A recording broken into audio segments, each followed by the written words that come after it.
Good morning, everybody. Keith Engel here with a Sunday stream of consciousness right here on TGI Sports Talk. We're live on Northeast Streaming Sports, simulcasting on Let's Talk Sports. You can catch us on Facebook, YouTube, Twitter. Make sure you like and share the show. If you like what you see, I hope we have some great, lively commentary today. We're going to have Jim Biringer in just a few minutes. Jim's got some things to do, but we want to get caught up on the NHL. The two semifinals being played. The Panthers up 2-0 and the Vegas up 1-0. Some talk about overtime rule changes. Please stop. We'll get into a bunch of MLB news today. Aaron Hicks finally gone. Jose Altuve back. The Yankees playing well. Astros playing well. Things are starting to look normal in Major League Baseball in a way. We'll talk NFL. We'll talk about the great, complicated Jim Brown, who passed away on Friday. Rest in peace to him. Condolences to his family. But we'll get into some discussion. A complicated man, a complicated career, great player, did great things in the inner cities, actually got the Crips and Bloods to sign a truce, if you will. But then also, kind of a spotty issue with women at times, which he admitted to.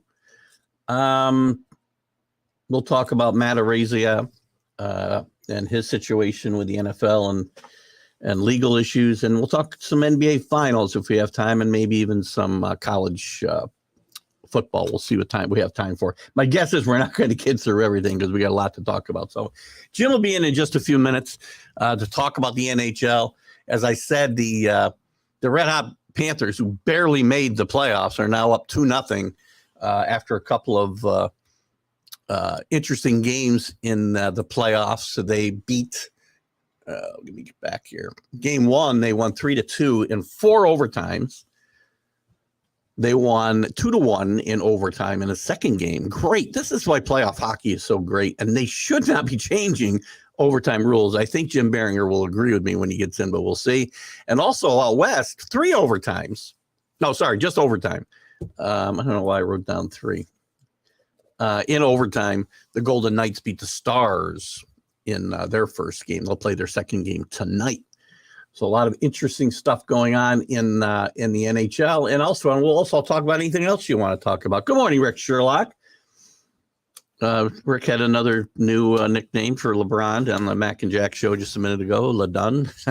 Maybe we used it before. I don't know. But we'll talk about the Lakers later on. Who knows? We might end up going long today if I want to try to get everything in. But there's a lot to talk about. It all depends on you guys and how many comments and how many different twists and turns we take in the road. So we'll wait on Jim Biringer. He'll be with us in just a few minutes. As I said, get into that NHL talk. By the way, we'll get into, I don't know if we'll get into it today with him because Jim's got, I don't know what time his hard stop's going to be. We want to talk about the overtime changes, I said, talk a little about the hockey worlds where the USA is undefeated. And we'll get into some coaching news or rumors, I guess, more than news right now with Jim. Maybe not this week, but in the coming weeks. Good afternoon and good morning from here, Alec. Good to have you with us, Alex Simpson, and Rick, one of our top contributors to especially this show and all my shows. I always appreciate the support that you guys give me. My regulars are the reason I keep coming back every week, and I love this is still my favorite show because you guys really do carry it, and I appreciate the input and I appreciate your opinions even when I disagree. Probably haven't heard this speech, Alec.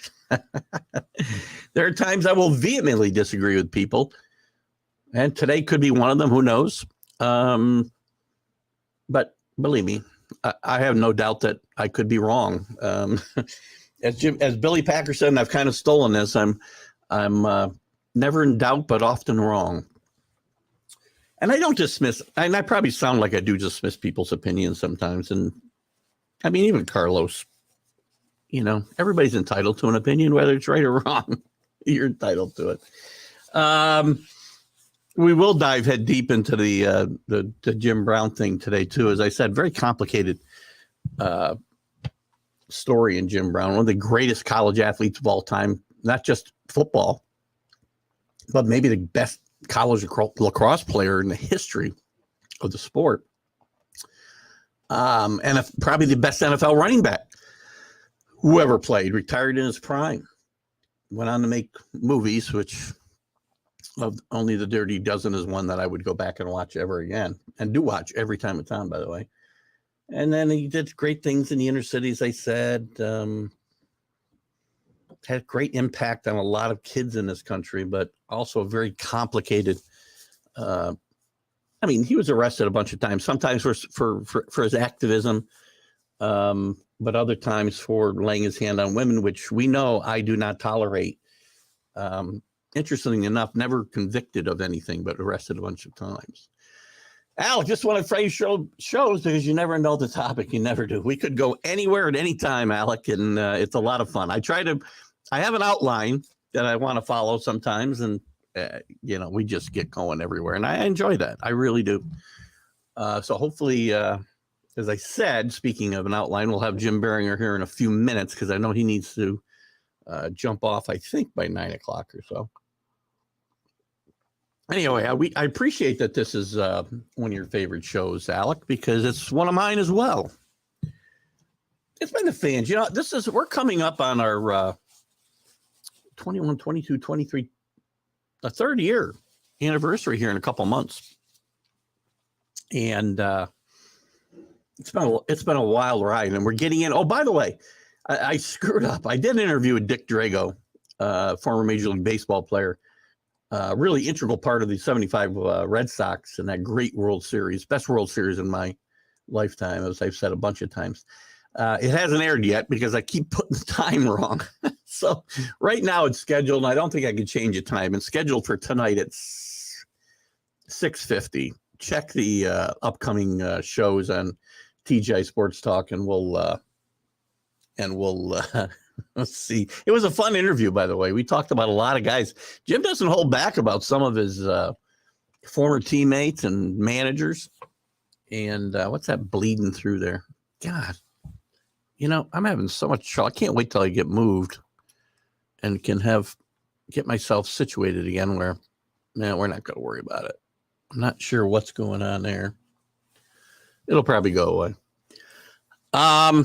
Anyway, let's concentrate on some hockey while we wait for Jim Biringer. As we said last night, let's go back to last night. Where are we? Vegas last night beats Dallas 4-3 in overtime. I know that CA will not be happy about that result, but good start for Dallas. This is a good series. I'm good start for Vegas. This is a good series. The Florida one still floors me, though. This team barely gets in, and they've been just running roughshod over the playoffs here. Other than a 7-game series with the Maple Leafs? No, sorry. They knocked out a 7-game series with the Bruins. What am I talking about? And then they just ran roughshod over Jim's New Jersey Devils.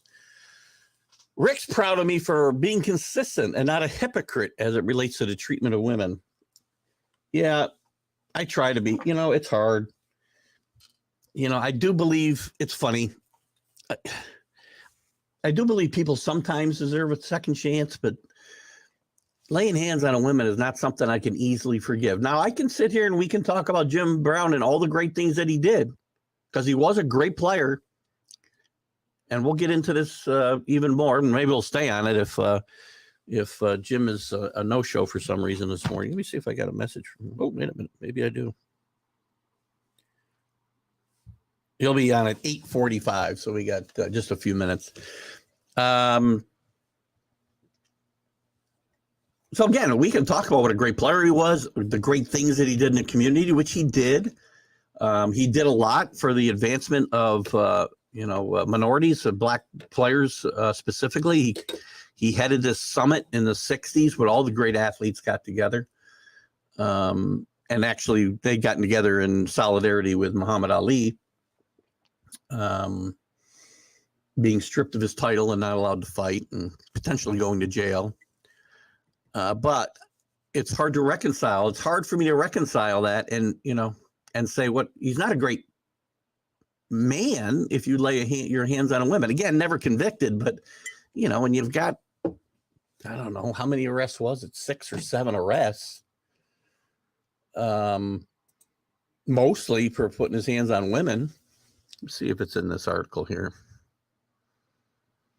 I want to say they'll probably leave it out of the freaking ESPN article, right? Oh, arrested a half a dozen times, mostly on charges of hitting women. He was once fined and spent a day in jail for beating up his golf partner. He was charged with rape, sexual battery, and assault in 1985. The charges were later dropped. The next year, he was arrested for allegedly beating his fiancée. In 1999, Brown was acquitted of domestic threats against his wife, but convicted of smashing a window of her car and spent time in jail. So again, you can't just look the other way. I've read a lot of articles that have. And listen, we'll sit here and we'll talk today. We'll get back to it because I see Jim has popped in the green room. Because I'd like to get your opinions on it. But, great player, complicated person. It's all the best I can say. So we'll jump in here. Let me change our banner to Jim's banner, and we'll jump in. Where are you, Jim? There you are. All right. Let's bring in Mr. Jim Biringer from FullPressHockey.com. Good morning, Jim. How are you? Good morning. I'm doing well. How are you? I'm excellent. I know you're in a little early today because what are we going? Bike riding today? Is that the deal? That's the deal. Try to get it in. It's cool out. It's a nice day. Plus the game's on at 3:00. So it's going to make it a long one. Do it in the morning. Do a quick 5 miles for me, would you? Because me and bikes don't get along. Yeah, we'll try. Yeah, I'll add another. I'll add another 5 miles for you. Don't worry. I appreciate that. You can be a great athlete, but not a great human being. We were talking about Jim Brown a little bit, which maybe I'll get your take on before I let you go. But let's jump in quickly to the NHL playoffs. The Panthers continue to roll, and in exciting fashion. 2 overtime games, 1 4 overtime game. Vegas gets out to a 1-0 lead last night. What are your thoughts so far on these early series games? Very entertaining. The NHL got lucky for non-traditional hockey markets playing really well. A lot of good hockey. Carolina, Florida, defensive struggle. I figured that going into the series was going to be a low-scoring affair the way the goalies have been playing. Defensive structure. Thanks, Rick. I appreciate that. So it's really good to see that the Panthers, continue to roll. I thought they'd be a little rusty. I really did, but they proved me wrong. But however, Alexander Barkov, I said this in multiple preview shows, multiple preview reports that I had, that this guy had to get going for the Panthers to have success. It's all well and good. You play great defensive hockey. So I gave him the trademark Biringer push, and he's got 2 goals in 2 games. Same with Jason Robertson in the West. I said he needed to get going for Dallas, and he scores in the first game. So the little push is nice. But Florida, it's crazy. Boston, great, not great defensive, good defensive team structurally. So is Carolina, and the Panthers with their forecheck and the way they move the puck, they're finding gaps to score goals. And you saw it the power play, there's not much you could do, especially a bad break for Jacob Slavin, who gets a stick caught in the tuck of Brentford's escape, which pretty much makes it a 3-on-1, and the game's over. And Matthew Tkachuk again walks it off. He's like, "Yeah, we're out of here." And at 4 overtime, he's like, "Yeah, we're out. We're going. We're leaving. I'm tired. I'm hungry. I want to leave." He does it again down the tunnel, celebrates. It's great. Florida's playing well. Bobrovsky's the $10 million man. He's playing hard. He's making the big saves. I mean, second period, game's tied at 1. He makes a huge save late in the second period. That could have been 2-1. Instead, we're 1-1. We go to overtime again. So Florida up 2-0. But again, this series isn't over. But it's always tough for the team that loses the marathon overtime game to come back and win. But give Carolina credit. This game should have been over in the first period, but Bobrovsky, they were outshot 20-8 in the first period, and they were only down 1-0. That's something. Speaking of the overtimes, I mean, I think one of the great things I think about playoff hockey is these long overtime games, the marathon games, because you're on the edge of your seat the whole time for hours. Now I know 4 hours or I don't know how long the game went. It probably went. How long did that 4 overtime game go? Do you know? 4, 5 hours? I don't even know. Roughly? Yeah, at least 5. Yeah, because maybe 6 hours. It was over at like close to 2:00. So why is this not? Don't you? And again, maybe I'm wrong in my opinion, or what I think your opinion will be. I shouldn't assume. I think changing the overtime rules, even in the regular season, I hated a shootout. It's just stupid.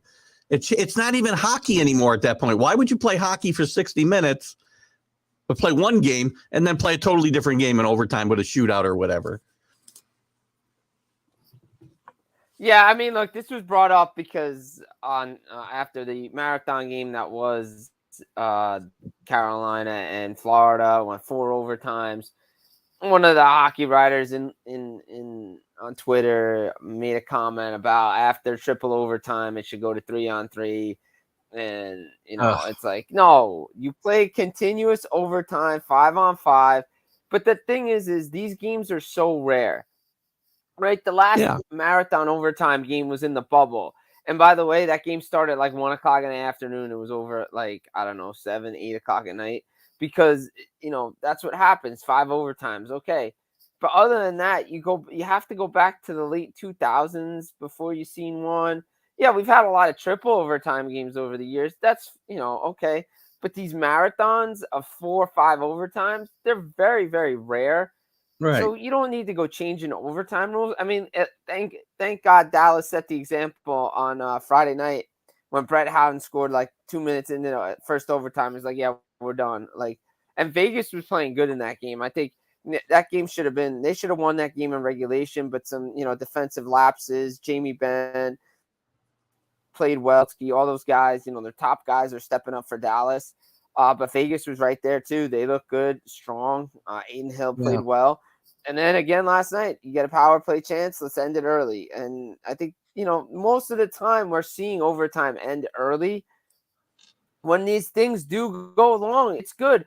Outside of the 4 overtime marathon, there was only one double overtime game, and it happened in the first round between Winnipeg and Vegas. And Michael Amadio ended it in like the first 4 minutes of double overtime. So, I mean, these marathons happen, but here's the thing. When these marathons do happen, like in the past, the play would be very, very sloppy. Right. Like after the 3rd overtime.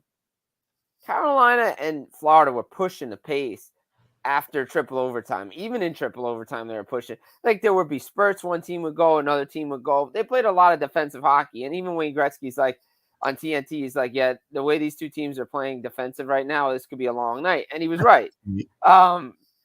But it just had that feel.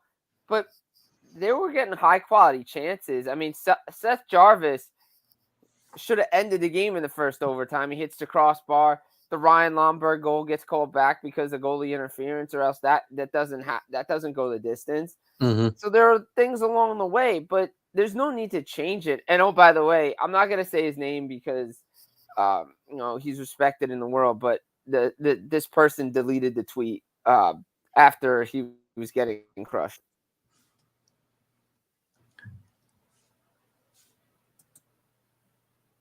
I don't know if Jim froze on me or not.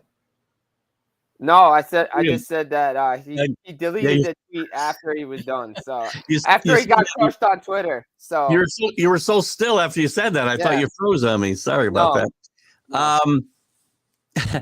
Anyway, as far as the overtime rules go, don't go the way of Major League Baseball and just change the way the game's diametrically played because of a couple of long games. I understood it in Major League Baseball during COVID and the short season and protect the pitchers a little bit. But, as a rule, we don't need to change the rules of these major sports that have been around for 150 years in baseball's case, and 100 years. I don't know. Is 100 years too many for hockey? We're getting close to it. No, Getting it's close, over. right? It's over 100 years. Is it over now. 100? Yeah. Yeah. So don't do that, please. Be smart, Gary Bettman. Don't crush. Don't fold under the pressure like Rob Manfred does constantly. The other series just underway last night. The Golden Knights and the Stars. CA's not with us yet, but he's a huge Stars fan, so he's probably a little distraught this morning. I don't know. Scott Kobe's with us. Good morning, Scott. He says that unbelievable Florida won both games in Raleigh against. We've seen a lot of this in the playoffs. Teams winning on the road. That's for sure. Yeah, I mean, Florida 8-0 on the road, 6-0 in overtime. Matthew Tkachuk's got 3 of them. He's the franchise leader now in playoff points, 18. So, I mean, look, Florida, that trade has worked out really well for them. Bobrovsky's playing well. You know, it's kind of shocking that they took both games because Raleigh's a tough place to play, but they figured it out and got it done. They broke down defensively. Yeah, Stars and Vegas going on game 2 today, this afternoon, 3 o'clock. So if it does go to overtime, nobody's got to stay up late, especially if it goes to especially if it has to go to multiple overtimes. No one's staying up till 12 o'clock. So yeah, boys out west, you guys want to play a couple overtimes today? I'm okay with that. But it's a good series so far. I mean, Aiden Hill's played well. Sean Burke's their goalie coach, so give him credit. Jake Ottinger, I think he lost his net on the overtime goal. I thought he's played decently. He hasn't played great for Dallas.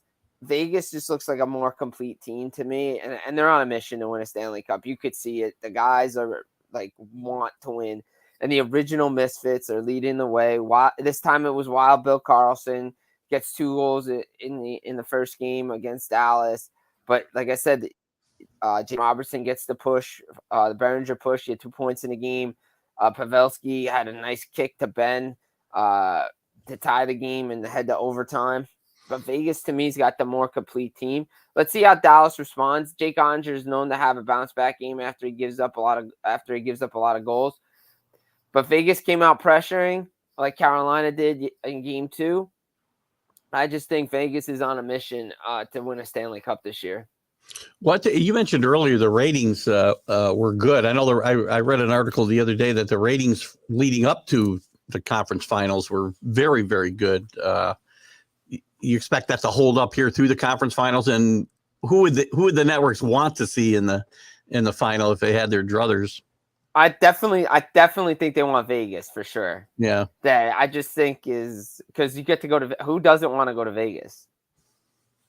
Like you're sending your TV crew out to Vegas. Like, right. I mean, TV crew wants to go. That's for sure. it's funny because you listen to the guys like back in the day, like when the Predators went to the Stanley Cup final. Everybody's like, "Yo, they just need to come back here for the All-Star game all the time because Nashville's such a hopping city." So I think they want Vegas, definitely Vegas. I don't particularly think Florida's a great story. So I think Florida. I mean, if you go Florida and Vegas this time of year, I don't think you can go wrong. Yeah, that kind of leads into Scott's next comment about having watched Florida play. He would not doubt that they win the Stanley Cup. Is this a great story? Is this one of the bigger stories in hockey in recent years if they were to go on and win this cup? Yeah, I think so. I think it's a reminder of what you can do when you get into the playoffs and when you get hot. Look, they were the President's Trophy team last year. Yeah. They made a couple of moves. It wasn't a popular decision to get rid of Jonathan Huberdeau and Mackenzie Wenger, but they bring in a guy that's Matthew Tkachuk, his buddy from the Flames, Sam Bennett. Oh, by the way, Sam Bennett has 2 assists on both Matthew Tkachuk's game-winning goals. So Calgary Flames fans are just like, oh my God, we lost these 2 guys. But think about it, right? You know, the ratings are doing well. Florida's a great story. But the thing is, they're the 8th seed. They just got in. And if they had lost to Toronto at the end of March, they're 8 points out. It's a tougher hill to climb. Mm-hmm. We know what this team can do. Paul Maurice has pushed the right buttons. This team understands now what it takes to win in the playoffs. And they have LA Kings feels of 2012, where you just get in, anything can happen. And they're 2 road wins away from tying the Kings record of 10 wins, 10-0 on the road. We know what happened that year. So look, anything is possible. The way Bob is playing right now, look, Florida has a really good chance to win a Stanley Cup, and bring the cup back to the state of Florida. Except this time it'll be Miami and Sunrise area, not Tampa. Florida suddenly a hotbed of hockey. A hotbed of sports right now. Sports, yeah, actually, good point. Hotbed of sports in general. I mean, Miami Heat are up 2-0. Yeah. You got the Panthers are up 2-0. Tampa Bay's playing the Rays. They come back to earth a little bit, still leading the major leagues in wins. So good start for them. Good to be in Florida, I guess. Of course, nobody goes to those games. There's more people at the hockey games than there are at the Rays games. Yeah, unfortunately, yeah. What are you hearing on the coaching front? Any news in any of the coaching openings that you can share? We'll dive into that more as the weeks go on, obviously. But Rangers are obviously looking at. I don't think they're going to go retread here. I think they're going to look someplace else. I've heard Jay Pandolfo's name out there for the Rangers, but I don't think he's going to want to leave Boston University after what he did in the first year. Plus, like I say, even with college football, you'll understand. Like, I understand, the pay is better, but is it really worth leaving a college job that if you start winning and you build a great program, you can get that same pay over 10 years and have statues built for you, and instead of going to the NHL where you could be fired in a year. Like, I think that's why Pandolfo's probably not going to the Rangers. I think they're going to look at Jay Leach from Seattle. I think he's a really good coach and assistant right now in Seattle. We'll see where they go. I doubt Peter Laviolette gets the job. I just think they need somebody else that can get the kids going in New York. Calgary's got to sort out their GM first before they can get a coach. And then there is Toronto. I mean, that's a complete mess.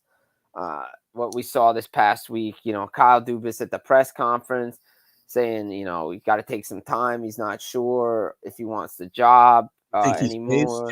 What's your gut say? What he's going to do? Well, I mean, he's not coming back. The Toronto Maple Leafs told Kyle Dubas that they're going to part ways, that his contract was not going to be renewed at the end of the year. And so they're looking for a new general manager. And the way Brendan Shanahan laid everything out Friday afternoon was very strange, because this team usually keeps a lot of things close to the vest, but he detailed all the conversations, what went on. And Elliot Friedman made a great point. MLSE is like big corporations, right? You have a contract in place, you do all this stuff, you have framework. People at the last minute don't like last minute changes, especially big companies. And I think the fact that the agent came back probably was more money, more power. I think they decided to go in a different direction. And the fact that Brendan Shanahan even referenced Kyle Dubas's press conference on Monday, saying, it was either Toronto or he's not doing it, taking time for family, all this stuff. He started to wonder if Kyle really wanted the job anymore and to stay. And the fact that you sent an email late on Thursday saying you want the job. And yeah, he was in meetings on Wednesday. But if he's in on these meetings trying to change the team, why aren't you telling Brendan Shanahan that you want the job? Right. So there's a lot of strange things going on in Toronto. I mean, Toronto, now what happens with Sheldon Keefe? Most likely he's not going to come back. Does what are they going to do with the core four? They have to still put the bottom six of that lineup together. So Toronto's a hot mess.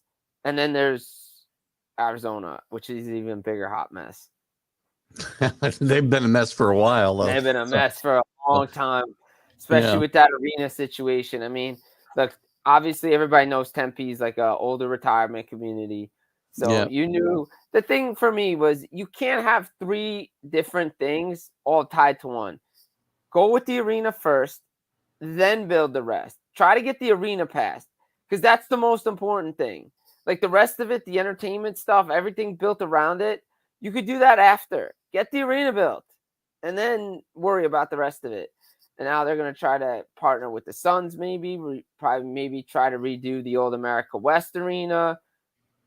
The NHL has finally admitted relocation is an option for this team. So they have one. They're definitely playing in the college stadium next year. After that, options. There's a lot of options. What I read an article and I can't remember the guy's name now. I didn't jot it down, but he was very critical of Matthews and Gretzky specifically for their promotion of the gambling sites for the NHL. You have any thoughts on any of the sports leagues? I have very strong thoughts with the sports leagues being hypocritical and getting into bed with all these gambling sites, and then some of the people that they suspend for actually gambling. What are your thoughts on the stars of the sport getting out there and supporting? If the company comes up and offers you an endorsement deal, you're going to turn it down? No. Not if it's legal, that's for sure. Not if it's legal, and it's legal. It's legal in Canada. It's legal in the United States. Yeah, I don't like the fact that sports leagues suspend guys, but the fact of the matter is they still don't release the true injury reports. So that really doesn't, yeah, you should, because now, okay, use FanDuel, use this one, use that one, use Sports Interact. But your injury reports are false because guy has an upper body injury. Is he playing game? Just if you're going to be transparent and you're going to want us to bet, then just make it sure that we have all the information, because we're all going to dig anyway to get it. Yeah. So we're all going to dig to find out what the heck's going on. And I think that's why Brendan Shanahan was transparent on Friday, because he knew people were going to dig. But yeah, I don't have a problem with it. I really don't. We all knew people were betting on sports anyway. Yeah. Now it's just legal. Okay, everybody's getting money. Big deal. It's the hypocrisy of the leagues, and somebody goes out and bets on, if they're not, they should, number one, they shouldn't, I get it, they shouldn't bet on their own sport and certainly not their own games ever. But if you're betting other stuff, you're in NCAA tournament pools, you're in this, you're in that. These leagues can't be suspending guys for that when you're out there promoting gambling yourself. You just can't do it. No, exactly. And I can't tell you how many times I saw players come out of morning skates during March Madness with brackets in their hands. Yeah, I'm sure. Oh my God. They're all filling it out, all doing it. Yeah, I agree. Don't bet on your own sport. Don't be like Pete Rose, but I still feel like that's hypocrisy too, because he should be in the Baseball Hall of Fame, and the best hitter in the game is not in. Same with Shoeless Joe Jackson, but that's a topic for another day. I've always said, when it comes to Major League Baseball specifically, put all these guys in, say what they did, warts and all, whether it was gambling, whether it was steroids, put it in there, put it on their plaque, and you can't have a Hall of Fame without Pete Rose. I'm sorry, you can't. No, you can't. He's the best hit. He's the greatest hitter of all time. He's also all over the Hall of Fame. Right, exactly. All his stuff is in there. Everything but a plaque. Everything but a plaque. Right. Let's go. But it's ridiculous. And same with Barry Bonds. And, I don't like what they did, but, hey, how do you have a Hall of Fame without one of the greatest players ever? I'm sorry, you can't do it. No, can't do it. So, it'll be interesting to see what happens. I think people just want to complain about things, and, they want to pick on Matthews and they want to pick on guys like that because they didn't perform well in the playoffs and this and that. But look, Toronto's got its own worries about his contract that's coming up, and is he going to stay? Is he going to go? Where is he going to go? I think he stays, just because I think the Arizona thing I think that was a pipe dream for a lot of people, and the fact that there's no arena, and I don't think he wants to play at home anyway. I think he likes playing in Toronto. Couple quick things before I let you go. Any quick thoughts on the Worlds? The USA 5-0. USA playing very, very, very well. David Quinn, former Ranger head coach, putting this team together, playing well. They had a couple of bumps along the way. Germany was a close game. I think they played Austria as well. They played, little close games, close to the vest. But the goaltending, this is the thing for the Worlds, right? Guys want to go over there, play some more hockey, or showcase themselves for the next year. Casey DeSmith, I think a lot of people in Pittsburgh weren't really sure what he was going to be like as a goaltender. He's showing that he might be a number one goalie if he give you the time. So I think that's a good thing. You're seeing Alex Tuck and his brother light it up there. Cutter Gauthier, if you're a Flyers fan. Team USA looks really good, and I think they're a young team too, and that's what David Quinn's good with. He's a good player with a good coach for young players, and buying into the system. And they have a tough game against France coming up too. Today, I believe it's at 1:00. So you can get your hockey fix in today. But it's Team USA is playing well. Switzerland's a team to watch right now. They got 2 Devils there. Nico Hischier, Jonas Siegenthaler over. They had a nice win over Canada. It's wide open this year because coming in, everybody thought Finland was gonna, and they've stumbled out of the blocks. They don't look like the same team. I think playing at home has definitely hurt them a little bit. But with these tournaments, all you have to do is get to the quarterfinals, and then once you do, it's a knockout stage, and it's one game. So, and they usually rise up for those 1 games. So we're gonna see what happens. But both in Latvia and in Finland, both groups are playing well, and it's good hockey over there right now. Yeah, where can people catch those games? I have not yet seen one on TV because I. So if you have NHL Network, the game is coming on right now. The 9:00 game, whoever's playing, I didn't look, and then the USA plays at 1 on NHL Network. I believe sometimes ESPN Plus has the games as well. So if you have that, that's where you can find the World Championship games. But I know NHL Network has a lot of the games. Great. Before I let you go, I know you got to run. Any thoughts on the passing of the great Jim Brown? A very complicated guy, as I've talked about a couple times this morning. Great football player, not always maybe a great person in his personal life, in his relationship with women, but a great football player. I mean, you can't take anything away from. Any thoughts you want to give us on the passing of Jim Brown? Yeah, I mean, one of the best football players ever, legend. What he did on the field can't be denied. Great player, great running back. I mean, best running back in the history of football, by the way. Probably, yeah. I wouldn't doubt it. Even Barry Sanders' dad said his son is the 2nd greatest running back of all time. Yeah, I think everybody's. I think Jim Brown and Barry Sanders. I think everybody goes in that order. Like you said, complicated person off the field. You could agree with some of the stuff he did. It's all right. Like you said, I saw the comment. You don't got to be a great human to be a great athlete. Most of the guys are not. And he did admit to some of his faults as far as, putting his hands, not just on women, but on men. I mean, he beat the heck out of a caddy, I think, at a golf tournament. Yeah. I mean, no doubt. I have no doubt he had some mental issues because of taking the beating that he took. But again, he did some good things in the community too, in the inner cities. He did a lot of really good stuff there too. It's a very complicated situation. Complicated human, but great football player, cannot be denied. Yeah, agreed. The football world missing Jim Brown. Just one of the greatest to ever do it. And since we're touching on that, I know your audience doesn't. Thank you, Rick. I appreciate it. I know your audience probably doesn't follow professional wrestling like I do, but rest in peace to the late great, one of the best ever to do it, superstar Billy Graham. I saw that the other day, yeah, on Wednesday. A lot of guys modeled their promo and work after him and their look. So another legend this week. Yeah, whether you like it or not. I mean, he's one of the guys who made that sport what it is today, right? Exactly. So for Vince McMahon Sr. at Madison Square Garden. So, hey, two legends gone. Jim, we appreciate your insight. Next week we talk. We could have a Stanley Cup matchup. We'll be close if we're not there, but we should be close. I have a feeling this time next week we still might be in the conference finals. In the West, probably. Yeah. Yeah. I don't know if we may be getting. We'll see. We'll see what happens. I think the East would be done by Saturday at the latest. I think. Right. Exactly. Right. So we'll see. We'll see what happens. All right. Cool. Jim, have a great day. Careful out there on the bike and enjoy your Sunday. You too, guys. Enjoy the day. All right. Bye-bye. Bye. The great Jim Biringer. I want to stay on Jim Brown for a bit just because I don't want this to get pushed back too far. And again,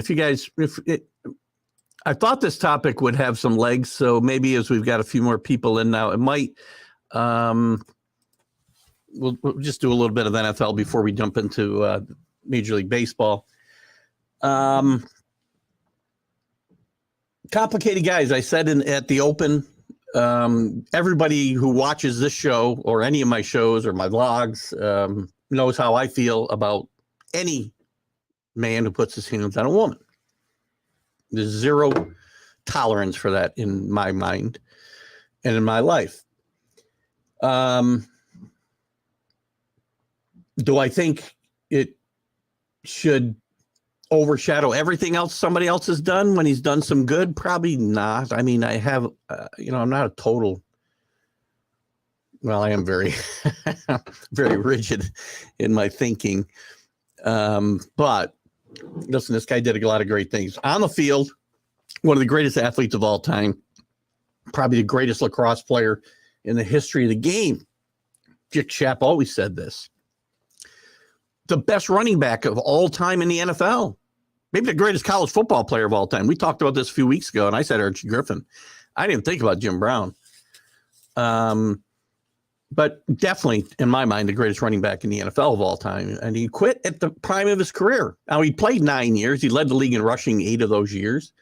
Went on to do movies, which weren't, again, too much to watch, other than The Dirty Dozen, which is a great movie. Did great things. Was an activist at a time. Kenny said something about, what'd you say here, Kenny? He grew up in a volatile time. He did. And certainly racial relations were certainly not good in the 50s and the 60s. And he helped, and he did, and maybe he probably alienated himself with a lot of the white sports fans, because of his stance with Muhammad Ali and black athletes, being treated differently as he put together the summit of great black athletes in the 60s. But as it's, in retrospect, I don't think it was anything over the top, his activism. He worked in the inner cities with the black youth, trying to get them out of the gangs and into something more constructive. He organized a truce, if you will. I don't know if that's the right word, with the Crips and the Bloods, which nobody else ever did. He had them in his own home. But he was a kid of the street. He was a man of the street, so he could do that. Jim Brown was the one guy who could go into these neighborhoods probably and do what he did. That doesn't excuse, his relationship, and again, arrested a half a dozen times over the years, mostly for laying his hands on women, never convicted of anything. Also had a sexual assault charge levied against him. He admitted himself that he would lose his temper and put his hands on women and men, and that there was no excuse for it. So at least he was responsible or held himself accountable, I guess, for his actions. Now, they should have changed. I don't think there was anything in the last 20 years, but I mean, the man got older. Maybe that's all it was. But it's just a complicated figure, one of the most complicated figures in my lifetime in sports, I think. And if you guys have some opinions, I'd love to jump into them for a bit. Doyle Brunson passed away too. Great point. We didn't talk about that. I think it was this week, maybe even last week. One of the great poker players of all time. Really brought professional poker into the forefront and made it's a big money game now in Vegas when you're playing in those World Series of Poker.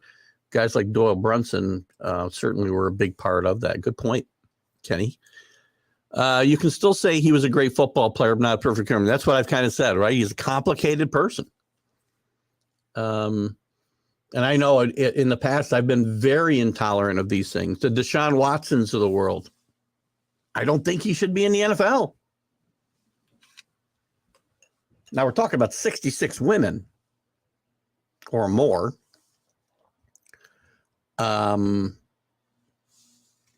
Also hasn't been convicted, though, I guess, if you want to look at it that way. I'm trying not to be hypocritical here because I try, as Rick said earlier, I try to be consistent. And, Jim Brown, again, did great things, but complicated guy. Drew, good morning, Drew.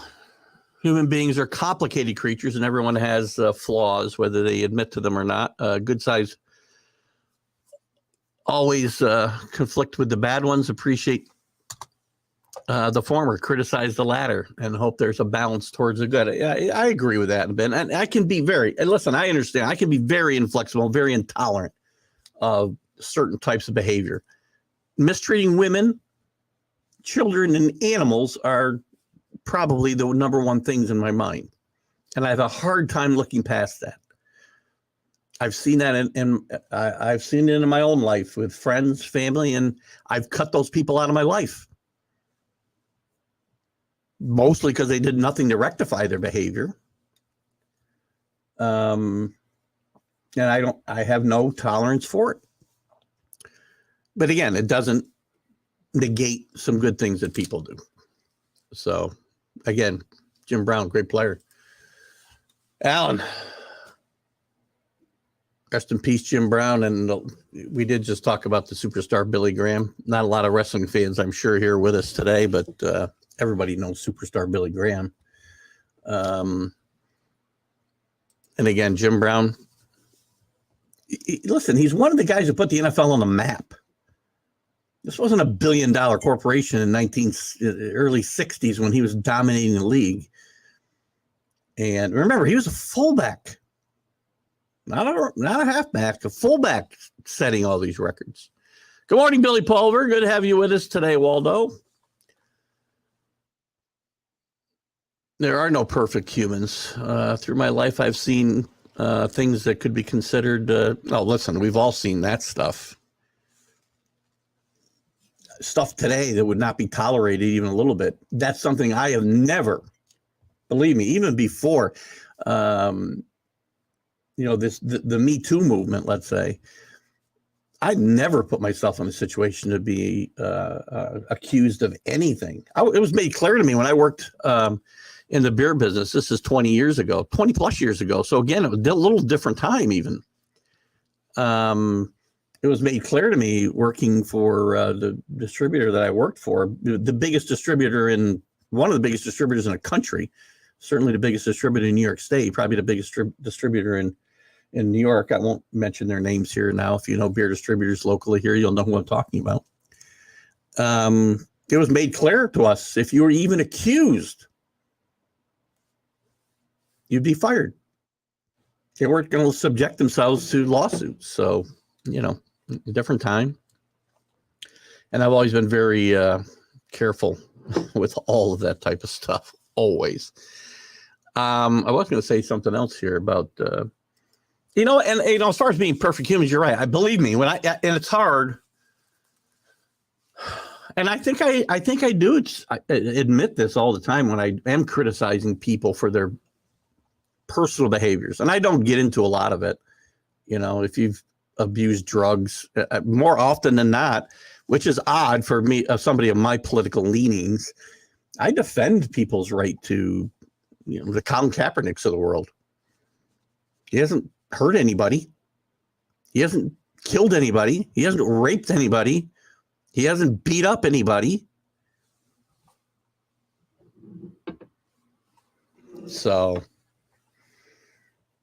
but I also admit my own flaws, right? I'm a very flawed person, very flawed, and I'm very in touch with my human frailties. By the way, the flaws that I have in my personality. I try to make them better. Some I can, some I can't. So anyway, rest in peace to the great Jim Brown. You brought a lot of joy to a lot of people's lives who are NFL fans, Cleveland Brown fans. You helped a lot of young kids in inner cities maybe get out of situations where they would have been gangbangers and ended up not being. And, now you'll have to, face the music about any other behaviors that, might have been part of your life. And we'll leave it at that. Since we're on the NFL, we'll go through some quick NFL news, and then I'll jump back to baseball. There are some interesting stories. One, I don't know if this story broke before last week. I know we didn't touch on it, I don't believe. And if we did, I apologize for going backwards. But Matt Araiza, if I'm saying his name right, he was the best punter coming out 2 years ago out of San Diego State, drafted by the Bills, even signed a big contract, I think, before he was cut. He was then accused of gang rape of a young co-ed. And now those charges have been dropped, and they turn out not to be true. He wasn't even there when it happened. Now, there's still a civil suit going on, which is a little bit different. You only need a preponderance of evidence. And he wasn't found not guilty. They dropped the charges because there was film that became available that the prosecutors looked at. The prosecutors, I believe they dropped the charges against everybody involved in this case because of the behavior of the woman involved. So again, people, and listen, I'll include me in this. I don't remember exactly what my comments were at the time, but again, given what I just talked about, I likely was hard on this kid. And I guess sometimes we have to be careful of jumping to conclusions because, as the old saying goes now, well, okay, where do I go to get my reputation back?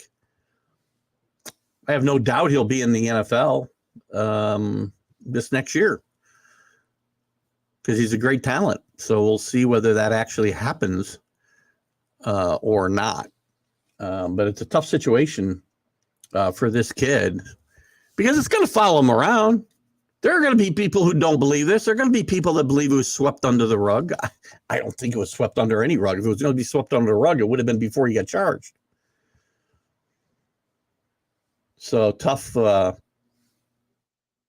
situation for Matt Araiza, and I hope it works out for him. Again, assuming all of this is accurate, which I have no reason to doubt that it is. And if I was hard on him, then my apologies. Because I seriously don't remember. I know we talked about it. I do not know what I gave as my opinions.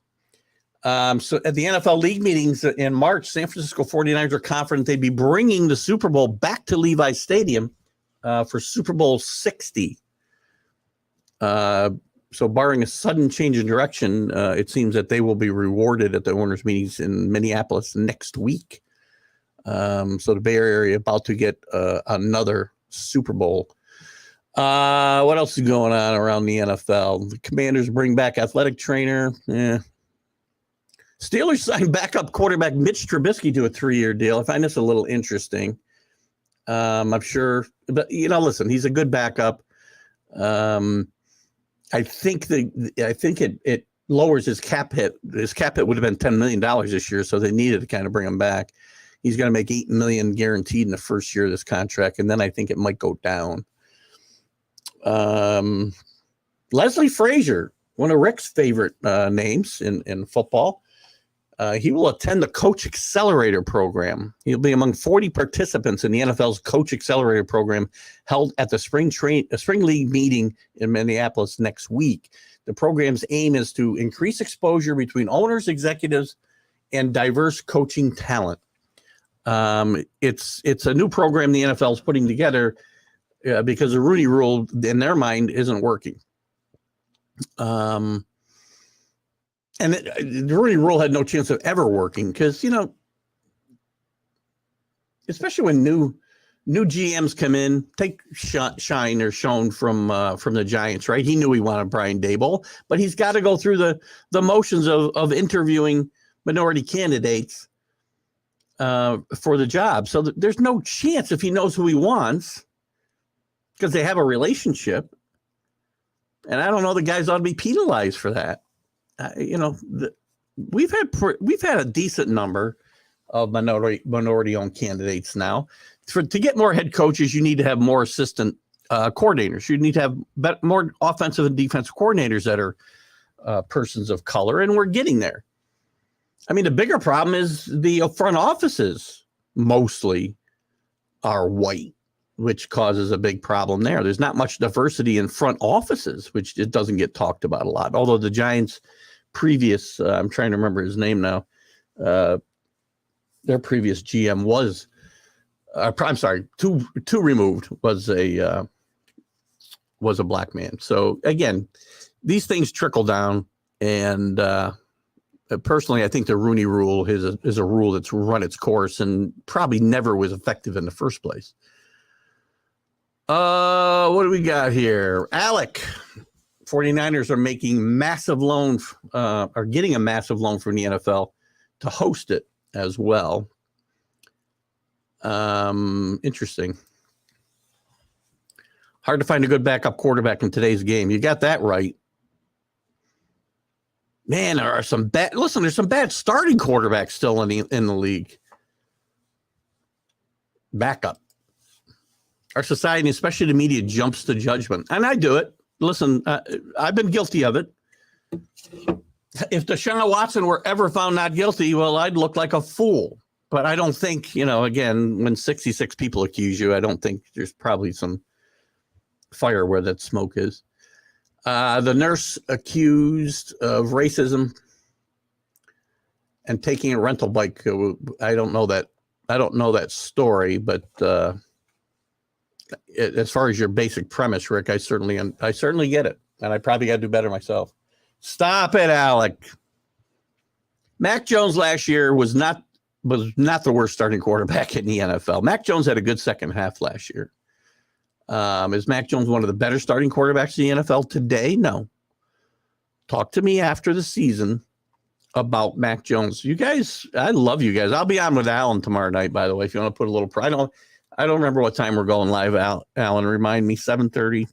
I'm not even sure we are live. If we are live, you can also comment on that. Myself and Scott Cody will be on to talk about the Patriots. And Alan's already on record as saying the Patriots will win about one game next year. I might be exaggerating that a little bit, Alan. Sorry. But that's fair play since I've been ripping your Rangers, which we'll get into in a little bit. Because so far they're playing really good baseball. Frazier can attend as many classes as there are. He's still at best a defensive coordinator. Listen, some guys just are coordinators and they're good at that. Todd Bowles, another great example. Maybe that's why Eric Bieniemy can't get a job. There's reasons Eric Bieniemy can't get a job. Whether it's the things in his past, which are quite a while ago, or the fact that he's had to live in Andy Reid's shadow, which is why he's left, in my mind, why he's left Kansas City and gone to Baltimore or Washington in order to get out from Andy Reid's shadow. Kenny, feel the biggest problem with coaching is they just rotate the ones that have been there. I don't know. I mean, you saw a bunch of guys get hired this year. You saw the two coordinators from the Eagles, which is standard operating procedure, by the way, as well. The coordinators from Super Bowl winning teams seem to always come away with jobs. Often come away with jobs. I'm trying to think of the new head coaches this year. But you're not wrong. I mean, every league tends to regurgitate people, right? Who are that coaches this year? First-year coaches, there's a lot. I mean, so let's look at the coaches in the NFL real quick and how many of them are retreads. Jonathan Gannon, no. Arthur Smith was not a retread when he got the job. John Harbaugh was not a retread when he got the Baltimore job. Sean McDermott was not a retread. Frank Wright, now we got to count him as retread. Matt Eberfloss from the Bears, no. Zach Taylor, no. Kevin Stefanski, no. Mark McCarthy, of course. Sean Payton, yes. Dan Campbell, no. Matt LaFleur, no. DeMarco Ryans, no. Steve Sketchin, no. Doug Peterson, got to count him as a retread. Andy Reid is a retread. Josh McDaniels, I guess we'll have to count him as a retread. Brandon Staley, no. Sean McVay, no. Mike McDaniel, no. Kevin O'Connell, no. Bill Belichick, okay, yes. Dennis Allen, no. Brian Daboll, no. Robert Saleh, no. Nick Sirianni, no. Mike Tomlin, no. Kyle Shanahan, no. Pete Carroll, I guess we got to count Pete Carroll. Todd Bowles, stupid hire anyway. Mike Vrabel, no. Ron Rivera, yes. So 10 of the coaches. 10 of the 30 coaches. I said 32 again, Drew. 10 of the 30 coaches only. 33%, that's not that high. In the past, I would have said you're absolutely right. And in some regards, still right. But only 33% of the coaches right now have ever had a job in the NFL previous to the one they're holding right now. No, it's not what Patriot fans want, Alan. You need to talk to real Patriot fans if you think that. And hopefully, I don't see a laughing emoji after that. And if you think that's true, you're not talking to the right people. Will I say there aren't people out there who want him to be the starter? Yes, they are ignorant people. They're basing that decision off a game and a half of football, basically. And I would say go refer yourself to the second half of the Chicago Bear game last year if you want to see how good Zappe really is. I think he's fine. Could he be the quarterback? Sure. Could there be a quarterback competition in camp? Sure. It's not going to be a real one. Mac Jones is the quarterback of this team, and you'll find out why this year. 7:30 tomorrow night. State of the franchise. Could get ugly. No, I'm looking forward to it. Younger Patriot fans? Yeah, because they don't know anything. That's why. Sorry, they don't know anything. No, is that ageism in reverse? I guess you can have ageism both ways, right? Now just offended a whole generation of people. And here's the problem, too, by the way. All these younger guys know, they don't understand what it was like before 2000. The 20 years before that, 20 years, the 30 years before that.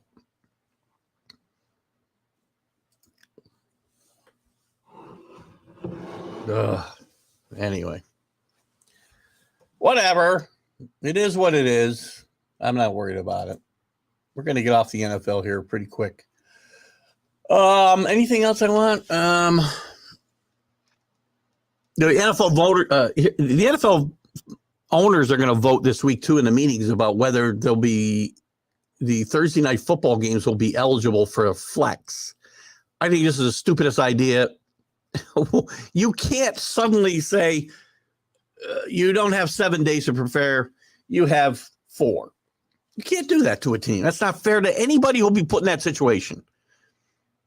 If you want to play games on Thursday, Friday, Wednesday, I don't care. You can't flex those teams. To me, the only games ought to be able to be flexed are Sunday, and I'll give you Monday. Sunday and it's still not fair to the fans. It sucks. You make a plan to go to a 1:00 game. Now you're buying tickets now, taking your whole family. And school, you got school the next day. You got this, you got that, and all of a sudden your game gets flexed to 8:30 Sunday night a week before. And it's the NFL is just ridiculous in what they do here. I'm not a big fan of the flex, if you can't tell. That's probably all I got here. I guess football related. Pat McAfee is joining ESPN. If you haven't watched a Pat McAfee show, it was on he was sponsored by FanDuel, and it was on YouTube, I believe, exclusively. It's a wild show. Pat McAfee is a wild character.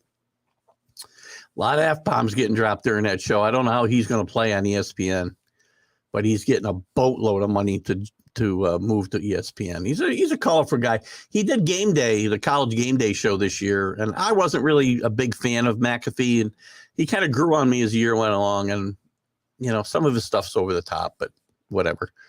Matt Ryan, by the way, will join CBS Sports as well as an analyst. He says he is not retired, though. They all know Brady and winning. Football was invented in 2000. Of course it was. Of course it was. That's why I don't relate to younger people. I'll take any of my 3 daughters and put them up against older fans. What? Now you're going to bash your own generation? As far as what? I need to know the criteria of what you're putting them up against. There's nobody who roots for their team more than I do. And you're no younger Patriot fan who knows nothing. By the way, I don't have a problem with younger fans. My problem are the ones, as Alan just said, think the game was invented when they started watching it. Learn the history of your team or the league even. Alan knows I get on guys for this all the time. Learn the history.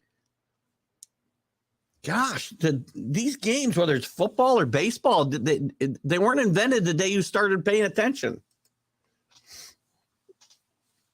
Talk about being here. Kenny's going to get me in trouble again with now the younger people and women.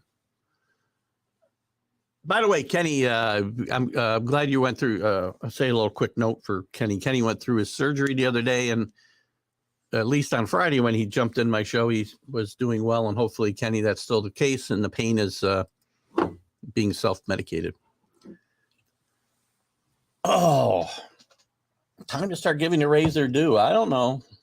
I'm still not seeing them beating a lot of good teams. It's not. Let's jump into baseball. I've had enough of football anyway.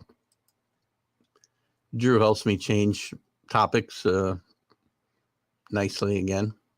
Let me jump in. We got a lot to talk about. And I'll start with this topic since Drew brought it up.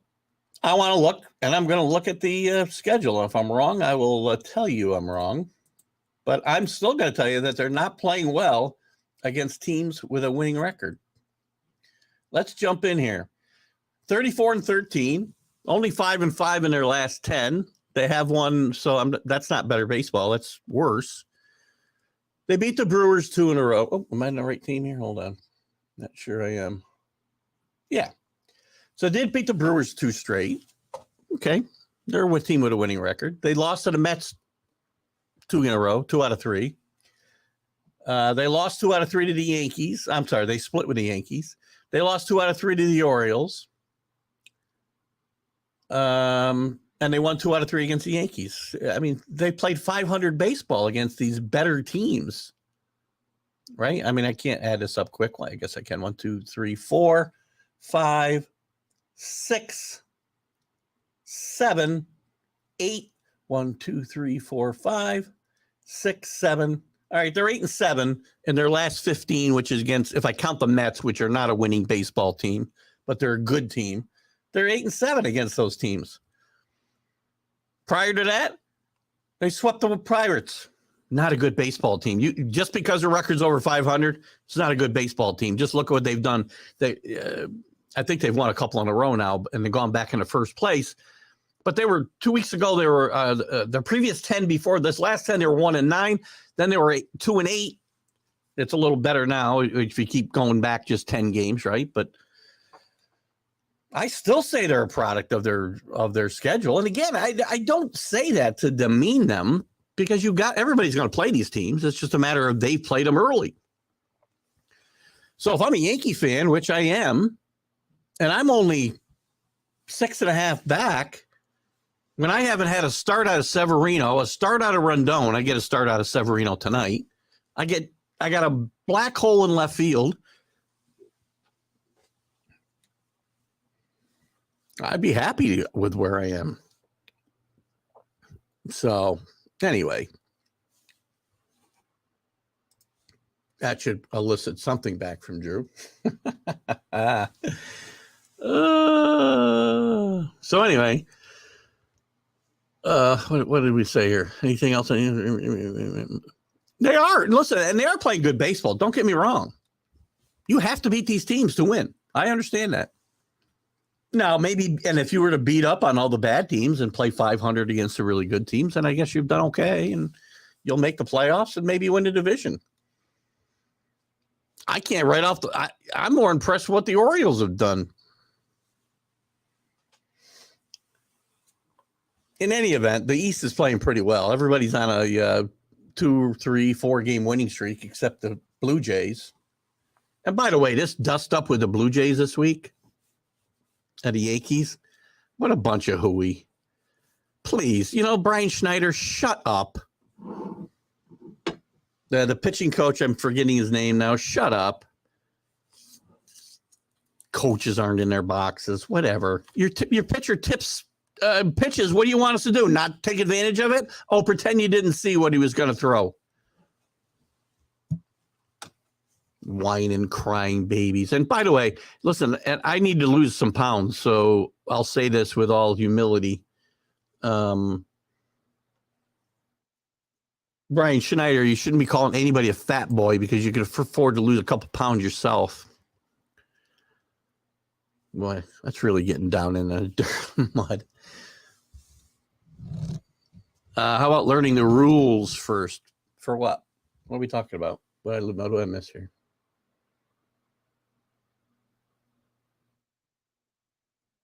What's this? Oh, you're talking about the kids again, I think, Rick? Right.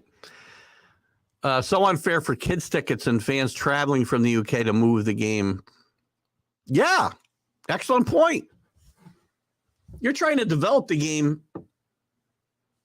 in Europe, and you got fans traveling to the States for games. Not good.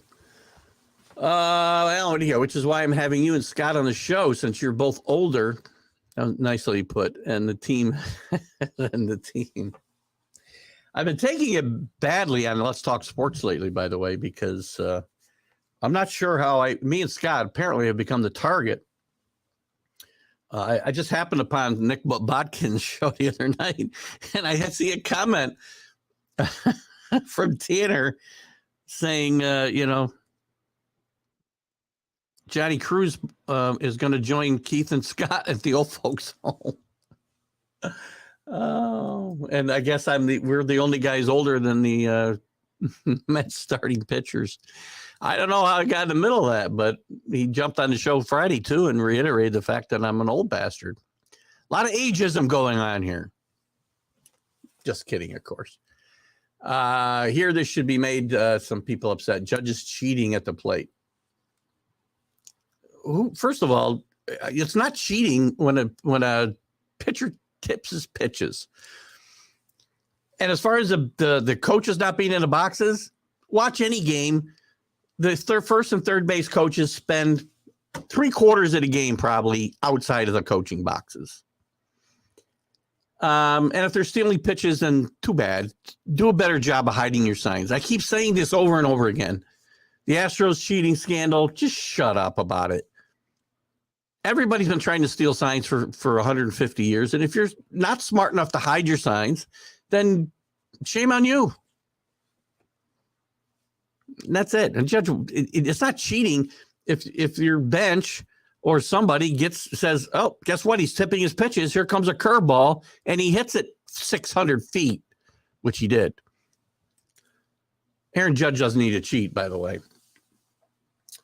I know you're gone, Drew, but I'm missing your fantasy updates. Did you do fantasy updates, Drew? I don't even know. I was starting to make a comeback in fantasy of slowly getting up the rankings, and this week is taking a sudden turn for the worse yesterday. Padres have to be the biggest disappointment of the year. On paper, they should be 100-plus. Well, that's why you don't play on paper, right, Kenny? I said before the year, and I did say they would make the playoffs. I had them finishing second. I didn't get my stuff out today. But I definitely had them making the playoffs. But I said team chemistry was huge. They have not found that chemistry. They're 1-9 in their last 10. Manny Machado's now on the IL. Can I still say DL? I just don't care if I offend people. I really don't. Another thing that frustrates the hell out of me. A few guys went on the IL today, which we'll get into. They're definitely them and the Cardinals, but the Cardinals are starting to play some pretty good baseball. They've got to within 7 games of first place. They're only 5 games out of first, but that division's horrible. The Padres have fallen 8.5 games out of first place. With the three wild cards, it's not desperation time, but this team is showing, I think, that lack of chemistry. Plus, their starting pitching has not been what they thought it would be. The Orioles are playing great baseball, Alec. You know, we talk about it a lot. You probably should have jumped on their bandwagon. 7-3 in their last 10. They're in second place. Only 3.5 games behind those Blue Jays or Rays. And they've beaten, they've been beating good teams. They beat the Blue Jays. They beat the Rays. They lost 2 out of 3 to the Braves, but that's nothing to be ashamed of.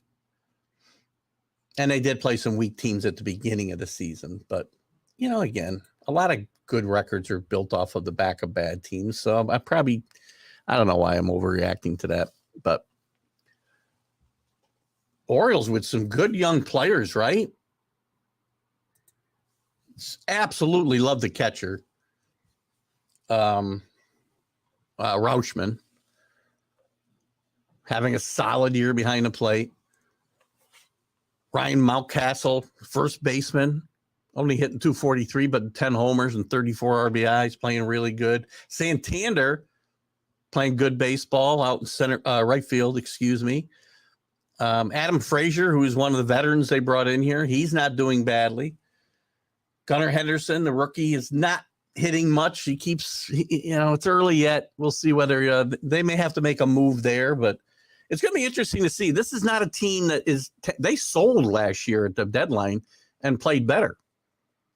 Be interesting to see what they do at the deadline to try to improve potentially at third base if they don't think Henderson is going to get much better.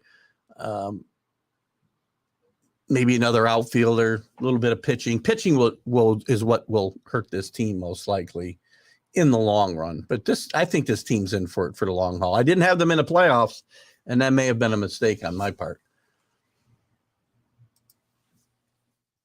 Young fans, thank you.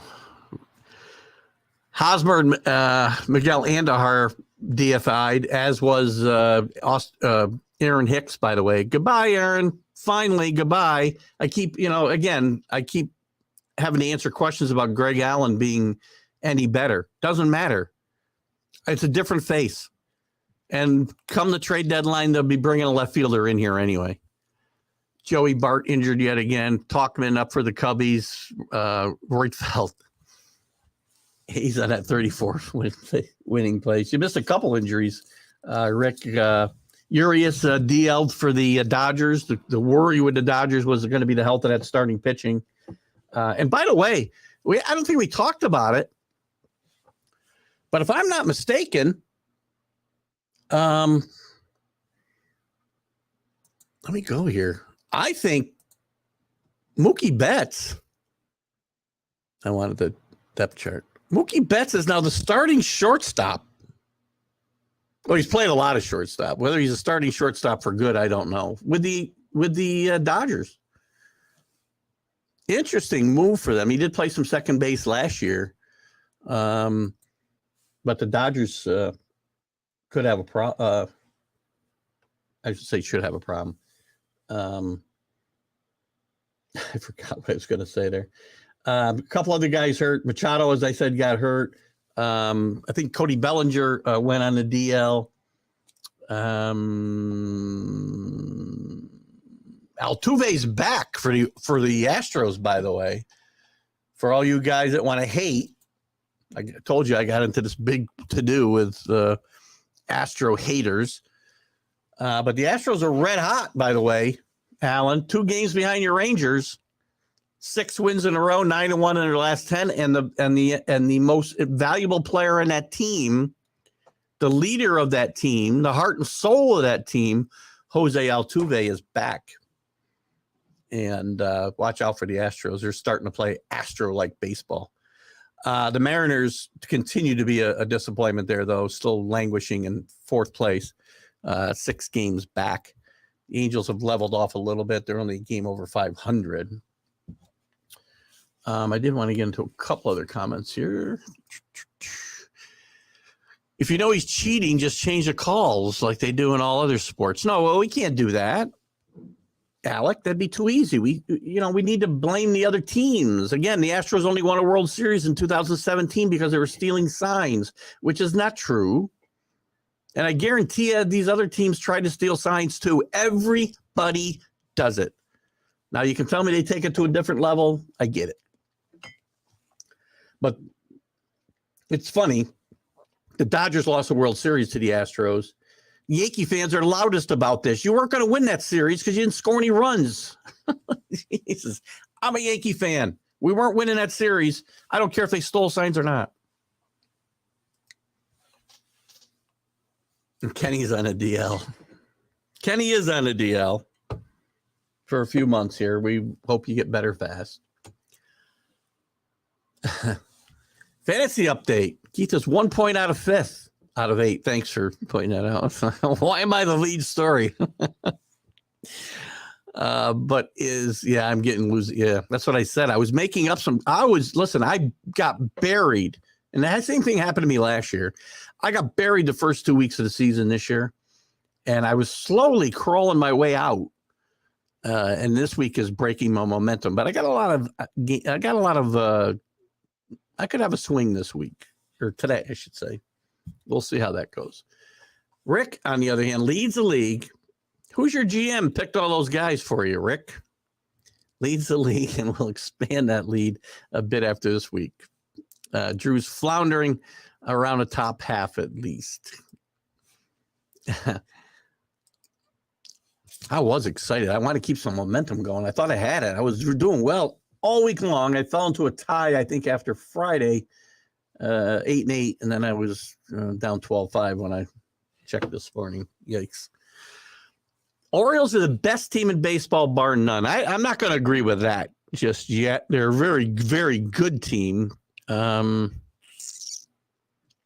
Listen, record-wise, they're better than the Yankees and the Blue Jays, but I don't think they're a better team necessarily, and they're certainly not better than the Braves.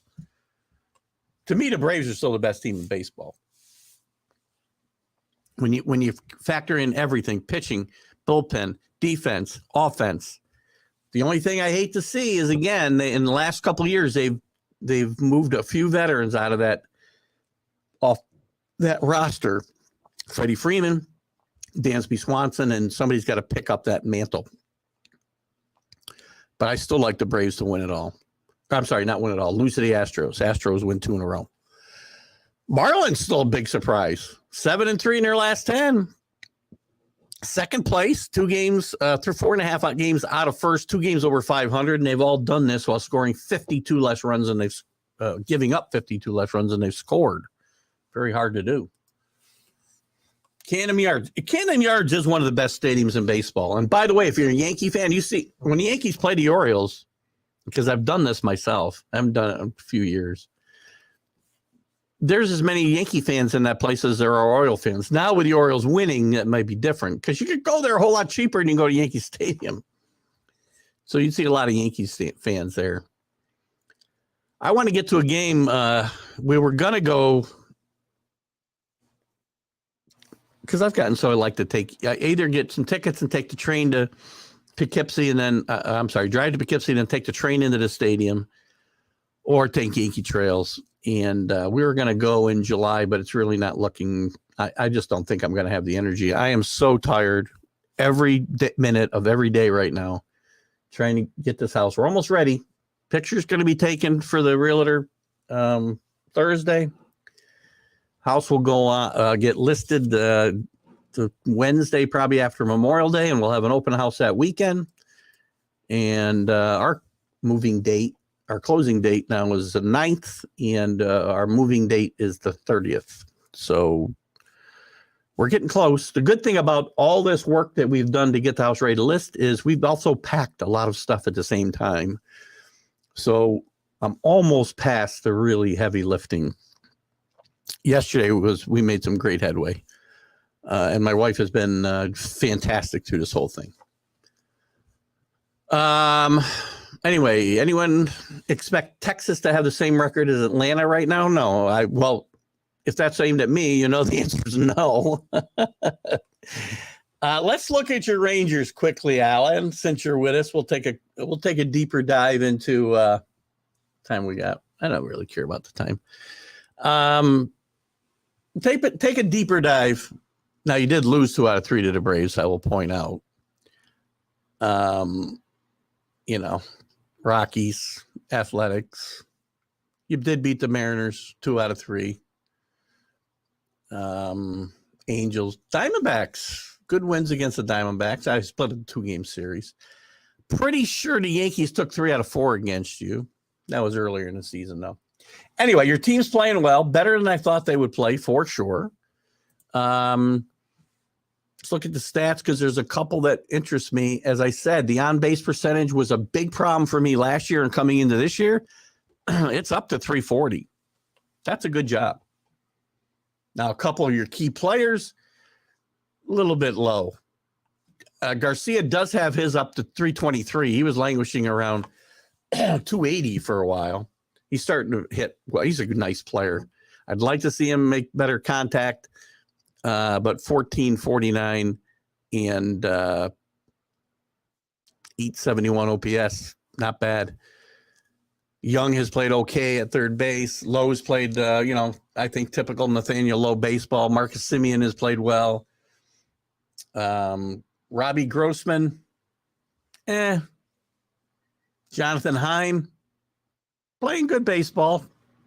I know I degraded him a little bit. He's playing some pretty good baseball. And as we've talked about, and I know that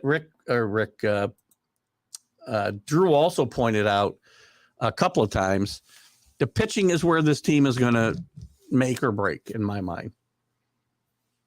Martin Perez has been getting knocked around a bit lately, as we pointed out last week.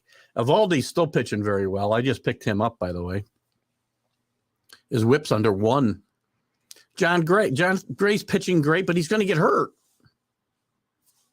It's inevitable. Andrew Haney, that tremendous signing. I kept reading that this was a tremendous signing. All right, I guess he's pitched okay, but his ERA is 4.71. Please. Dane Dunning is a guy that's will save all of these starters, and to me, should end up in the starting rotation. And I think I heard, and you can correct me if I'm wrong, Alan or Drew, even I heard Jacob deGrom is starting to throw again, which only puts him on a timetable for his next injury. But I'm wrong. I was wrong so far about your Rangers. I still say they won't make the playoffs. But right now you're sitting in pretty good shape, Alan. The good team. Stand by your team. One thing I am impressed with, Alan, is that you stand by your team. Disappointment so far. Cease.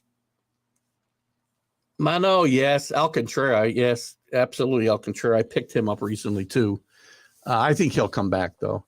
Snell, terrible on the mound. Crone, it's funny. I think Crone said better away from not Mile High, whatever it is, Rocky Stadium, than at home. He said better away than he is at home.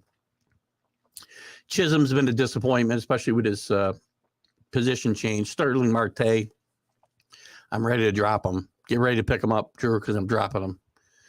Henderson, Brandon Lowe. J-Rod, definitely a disappointment. Bregman and Springer at the plate. Yeah, Bregman's been hovering around 200 most of the season or below. The Blue Jays, I think, have some disappointments. Listen, I said, and I believe I made this prediction on my shows, and I think I made it during our preview show, Drew, that the first manager fired would be Brian Schneider. And Don Mattingly would be the manager of the Blue Jays by Memorial Day. They just fell into last place. They're 4-6 in their last 10. They've lost 3 in a row. Let's see who they got coming up. I gotta have the full schedule. Hold on. Let's see who they got coming up.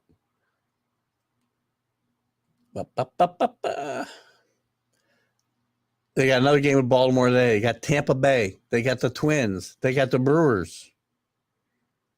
Let's see who they play before Memorial Day. They got 4 with Tampa, 3 with Minnesota, leading up to Memorial Day. I might be right.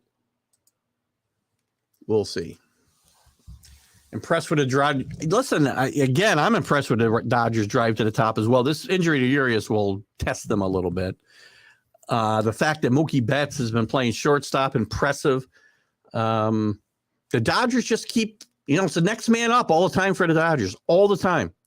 Mark Mancini, I think we'll hear again from soon. He and I have been trying to hook up and haven't been able to.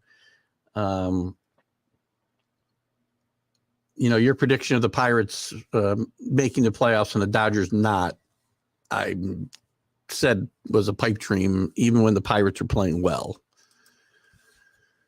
I knew your GM was Drew. That's why I was kidding you. I was only kidding you.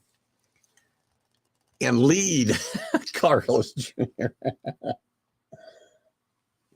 I was only kidding you. I just wanted you to make sure you gave Drew some props. That's all. No, congratulations, Rick. Continue it though. Don't be the Rangers and the Pirates. Sorry, Alan. How can you consider the Braves? They choke consistently. We're talking about right this minute. You can't tell me, Kenny. You can't tell me the Orioles are the best team in baseball when they've done nothing in 2 decades. They haven't won a World Series since 1983. Is that right? I think that's right. So you're telling me the Orioles are the best team in baseball based on what they're doing right now. But when I say the Braves are the best team in baseball based on what they're doing right now and the team they have, you can't use the past in one instance and not the past in the other. So, yeah. And by the way, they did win a World Series here a few years ago. So I don't know where they choked consistently. Back in the 90s, they did. They should have won about 4 World Series and they won 1. But, you know, I mean, the Orioles haven't won a World Series in 40 years. Unless I'm missing a year. I don't think I am. Tons of Yankee fans in Cincinnati yesterday. This is what happens when you get, you know, close by and you can get tickets easily because they don't sell these places out because they're bad teams. You're going to see lots of road fans. We took 3 or 4 from who? I don't know what we were talking about. Maybe I misspoke on something. From the Yankees? Oh, you know what? I think I read that. I think you're right. I was thinking I was on the Yankees schedule, so you took 3 or 4 from us early. You're right. My apologies, Alan. Duran has blossomed into an everyday starter after holding down short while Seager was hurt. That Gallo trade is paying off. Listen, you got some good players. I believe I derided that trade from the beginning. And it doesn't look any better today. And by the way, Joey Gallo's playing pretty good baseball in Minnesota right now as well. You just need to get somewhere where there's nobody watching. Who's Mark Mancini? Baltimore has always been the best.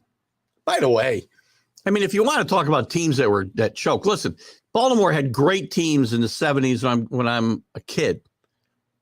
They won 1 World Series. Earl Weaver won 1 World Series. He lost when he should have beat the Reds. He lost when they should have beat the Mets.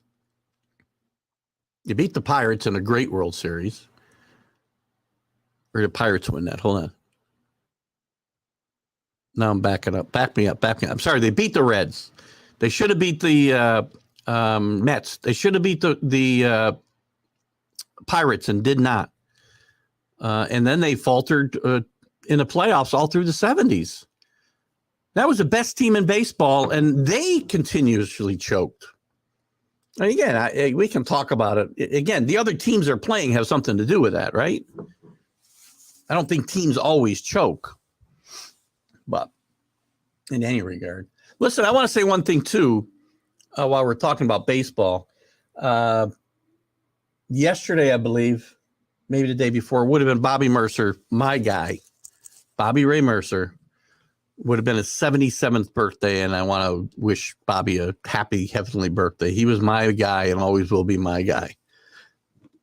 And I'm going to have, I mentioned earlier, the Dick Drago interview will air tonight at 6:50. Excuse me. Hiccups.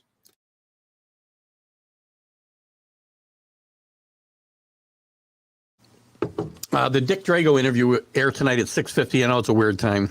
I don't know what I was doing.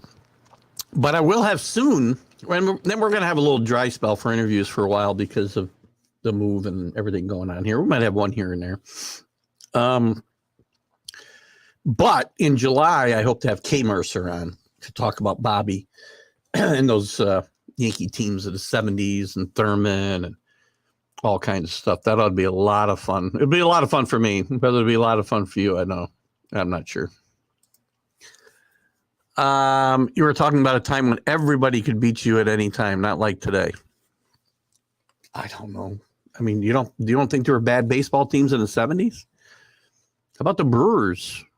I'm talking about, and I'm going to talk about the time where the Orioles were really good. There were a lot of bad baseball teams in those days. You also had to win. By the way, you couldn't play bad teams, and that's part of the equation too. You couldn't play bad teams in the playoffs because you had two divisions, and only division winners made it. How do we get back to those days? By the way, that's what I'd like to see. Never going to happen. But whatever. What else did I want to talk about here? Hicks. By the way, Aaron Hicks finally gone. I think I talked about Aaron Hicks finally gone. Never mind.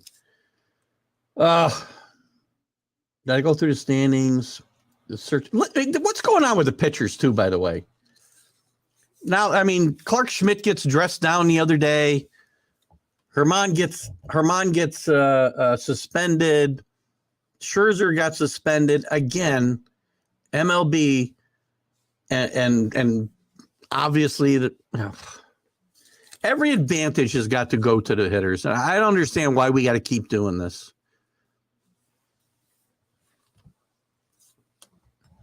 Somebody's going to get killed is what's going to happen when you're not giving the pitchers any way to kind of get a better grip on the baseball. And you can tell me that they get better spin rates because of the sticky stuff and it helps them here and helps them there. And I understand all of that. You're also going to see somebody get killed because 100-mile-an-hour fastball goes awry. I've already seen about 6 guys hit in the face this year. We're just going to wait until somebody gets killed. We'll worry about it when it happens. Rick, all my interviews are fun. Well done, no matter who the guest. Well, thank you, Rick. I appreciate that. I have a lot of fun doing them, and I hope it comes through. Sometimes things can be a little testy or awkward. It depends on the situation, but very rarely does that happen. Every once in a while.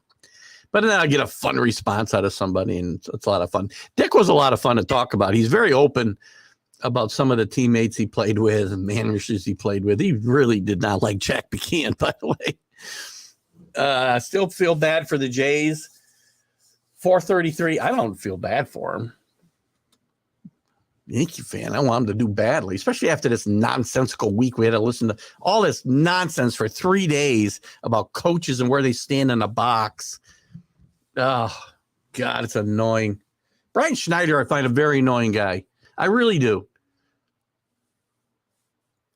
And I think my prediction may come true. I think Donnie Baseball might be the manager of that team by Memorial Day or shortly thereafter, unless they right the ship here in the next week.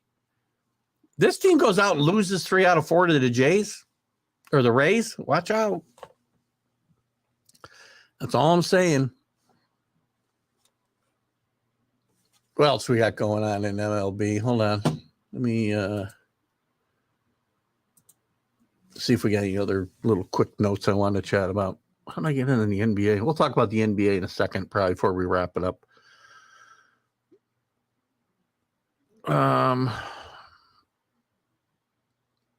Plus he had to make a Brian Schneider had to make a pitching change the other day he didn't want to make because he screwed up, didn't remember the rules. Just a lot of stupid stuff, man. How did I get into sporting news? How the hell did that happen? I'll get there. I'll get where I want to go here.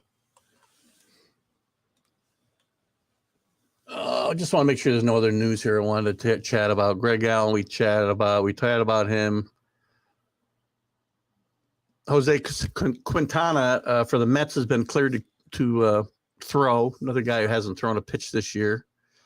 Yankees place Jose Trevino. This is a big loss for the Yankees, putting him on a disabled list. A lot of talk. The Yankees are slow playing Jason Dominguez, their number one prospect. He's in Double-A this year, and I talked to some Yankee fans this week who thought they may fast track him to the majors this year with the problems they've had in left field. I don't see it. unless they bring him up to AAA here soon and he just kills it. Yankees history is they don't rush these guys. They didn't rush Volpe. They didn't rush Peraza. So I don't really see that happening, but the kid's going to be a player, I think. So we'll see. More annoying than you. You're not annoying, Kenny. Brian Schneider's annoying. Any fat guy who calls somebody a fat boy is annoying.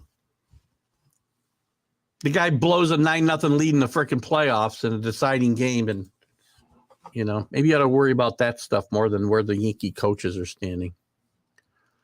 Mets had some young talent come up and play extremely well. Good point, Kenny. We'll take a look at that real quick. They brought up, and Buck's got some tough decisions to make now with lineups on a daily basis because he's got an overflow. And as we talked about in the MLB update the other day, Batty's already played some left field. He may have to play more because left field's still been a problem. Right field's been a problem because I'm not a big fan of Canha and Marte, who I am a big fan of. How long are you going to stick with him? And one of Buck's faults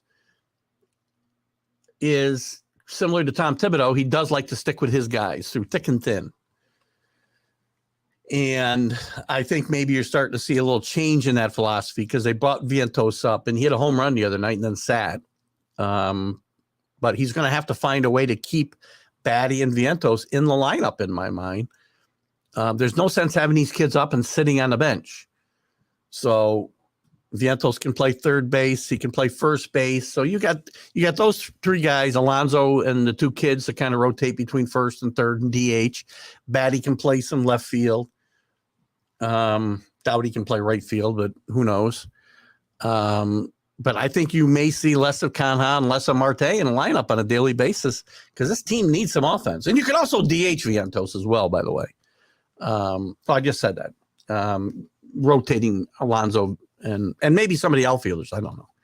I think Buck will figure it out. And I think bringing these kids up will give this team some energy boost that they need because it hasn't been good. Again, the offense has been awful, but I really think if it weren't for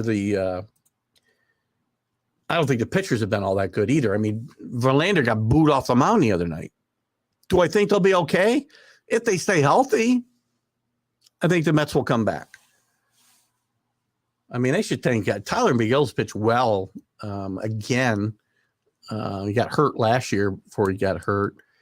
Senga's pitched okay. The league's starting to catch up with him a little bit in that ghost pitch. David Peterson's already been sent to the minors.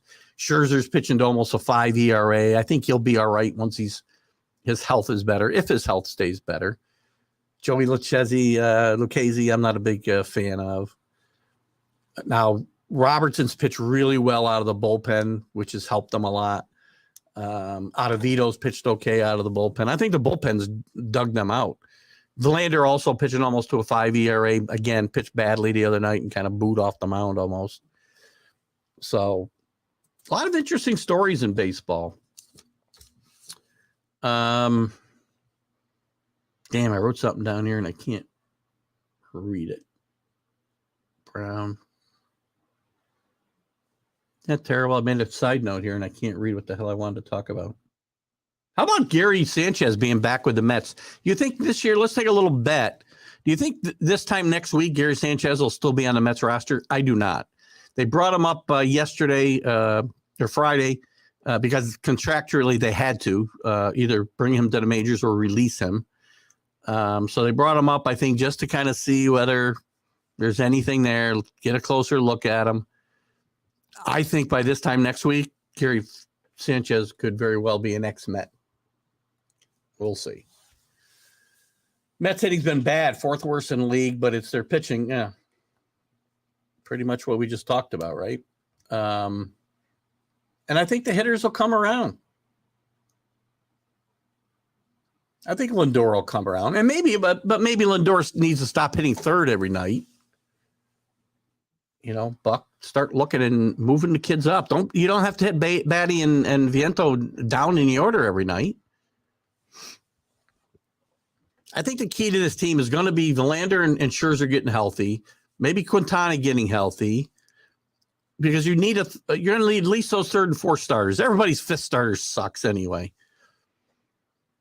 But the offense, I think, will come around enough and score enough runs. The pitching is going to be the key. The bullpen has pretty much pitched okay, I think, and will be okay in the long run. They'll probably go get an arm. They'll probably look for an arm and for maybe a couple of arms, a starter and a reliever maybe at the deadline, and maybe not worry about the offense and play the kids. The trade deadline is going to be very interesting this year because there's not going to be that many sellers. We're getting to that point. Memorial Days when GMs usually take stock of their team and decide whether, they're making a run or they're not. Well, the problem is with 3 wild cards, who's going to sell? White Sox might sell, but they still think they might have a shot at a 3rd wild card. The Royals will sell. Let's just say the White Sox will sell. The A's will sell, although they don't have much to sell. The Nationals, the Reds, Cardinals aren't selling. Cubs aren't likely to sell, although they probably should. And the Rockies, I got 5, and maybe that's probably it.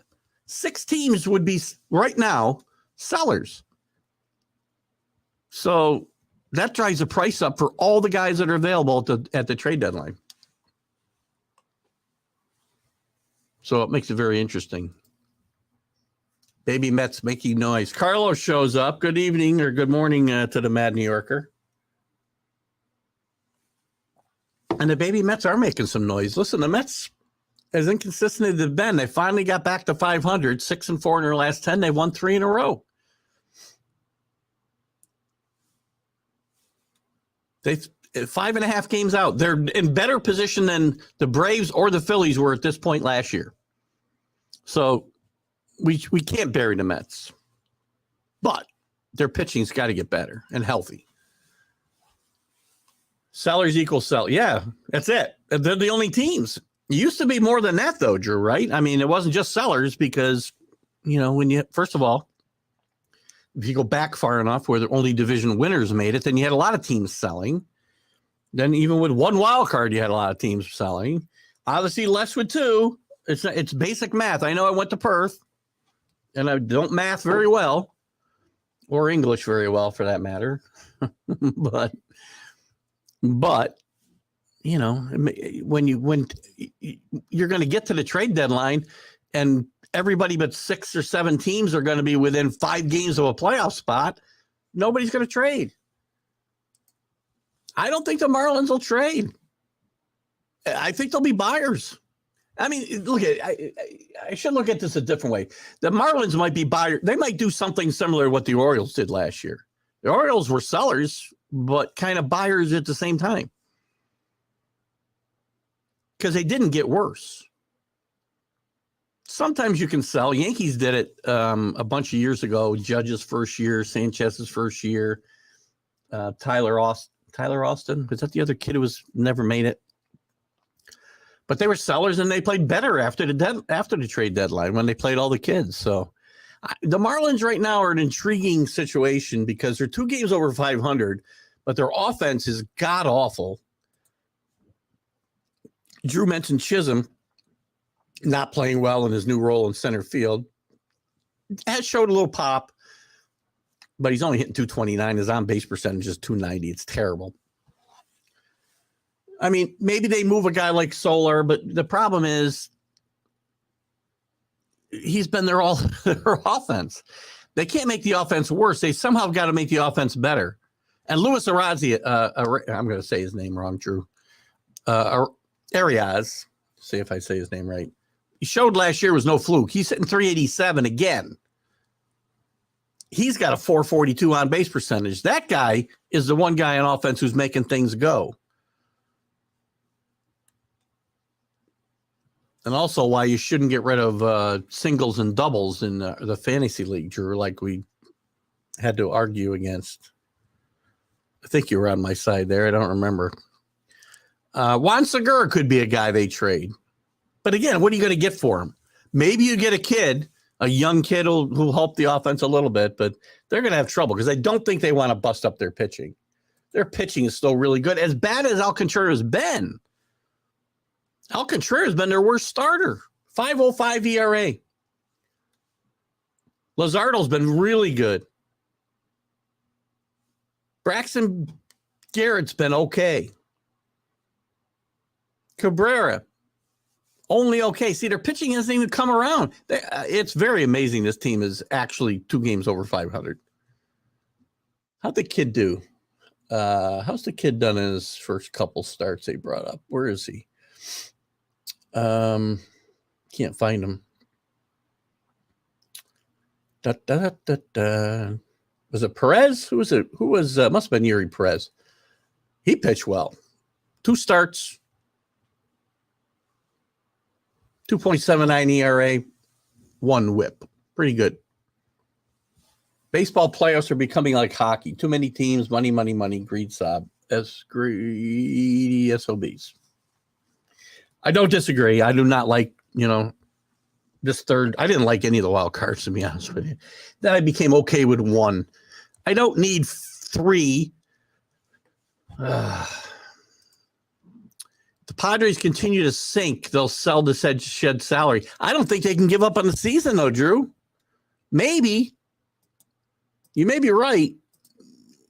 But the problem is if they throw in a towel, and guys are going to get fired. Melvin's going to get fired. GM's going to get fired. If this team finds themselves having to sell, and here's the problem. They got 20 wins, right? But even with 20 wins, they're only 4 games out of the third playoff spot, the third wild card spot.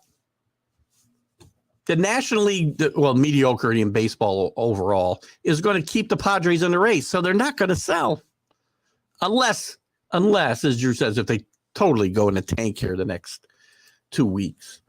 And I think you'll start seeing teams making moves early. Probably not before Memorial Day, but very shortly after. They won't wait for the deadline. Marlins have like 3 players who are third-year players on and off the lineup that might get traded. I don't know what the Marlins are going to do. Marlins are going to be an interesting case. Not bad on Arraez. All right. I'll take that. What do we got? It's almost 10:30. We're going to try to get off on time here so I can get out. And I got to get some landscaping done here. I got to come in and clean out one more room, and I'm pretty much done for the showing. Finally. Let's take a quick look at the NBA playoffs. Very big surprise. Denver, not a surprise. Up 3-0. Jokic is showing why he's the best player in the NBA in my mind. Didn't even shoot great. Shot horrible last night, and still contributed to this win in a big way. Jamal Murray with 37 points. They're the best twosome in this playoff. The Lakers just are showing not deep enough. LeBron's age shows at times. And I think the Nuggets may very well wrap this up in 4 games tomorrow night. If not, they'll wrap it up in the 5th game at home. And the Nuggets finally, with Mike Malone,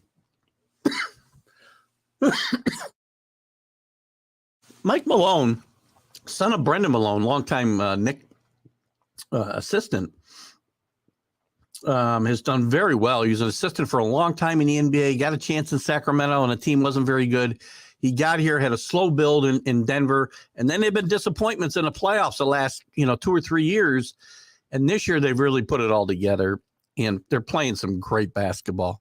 And on the other side, the Heat go to Boston and win 2 in a row, and the Celtics put up stinker 4 quarters, 2 games in a row. Their stars keep disappearing. Brown disappears. Parker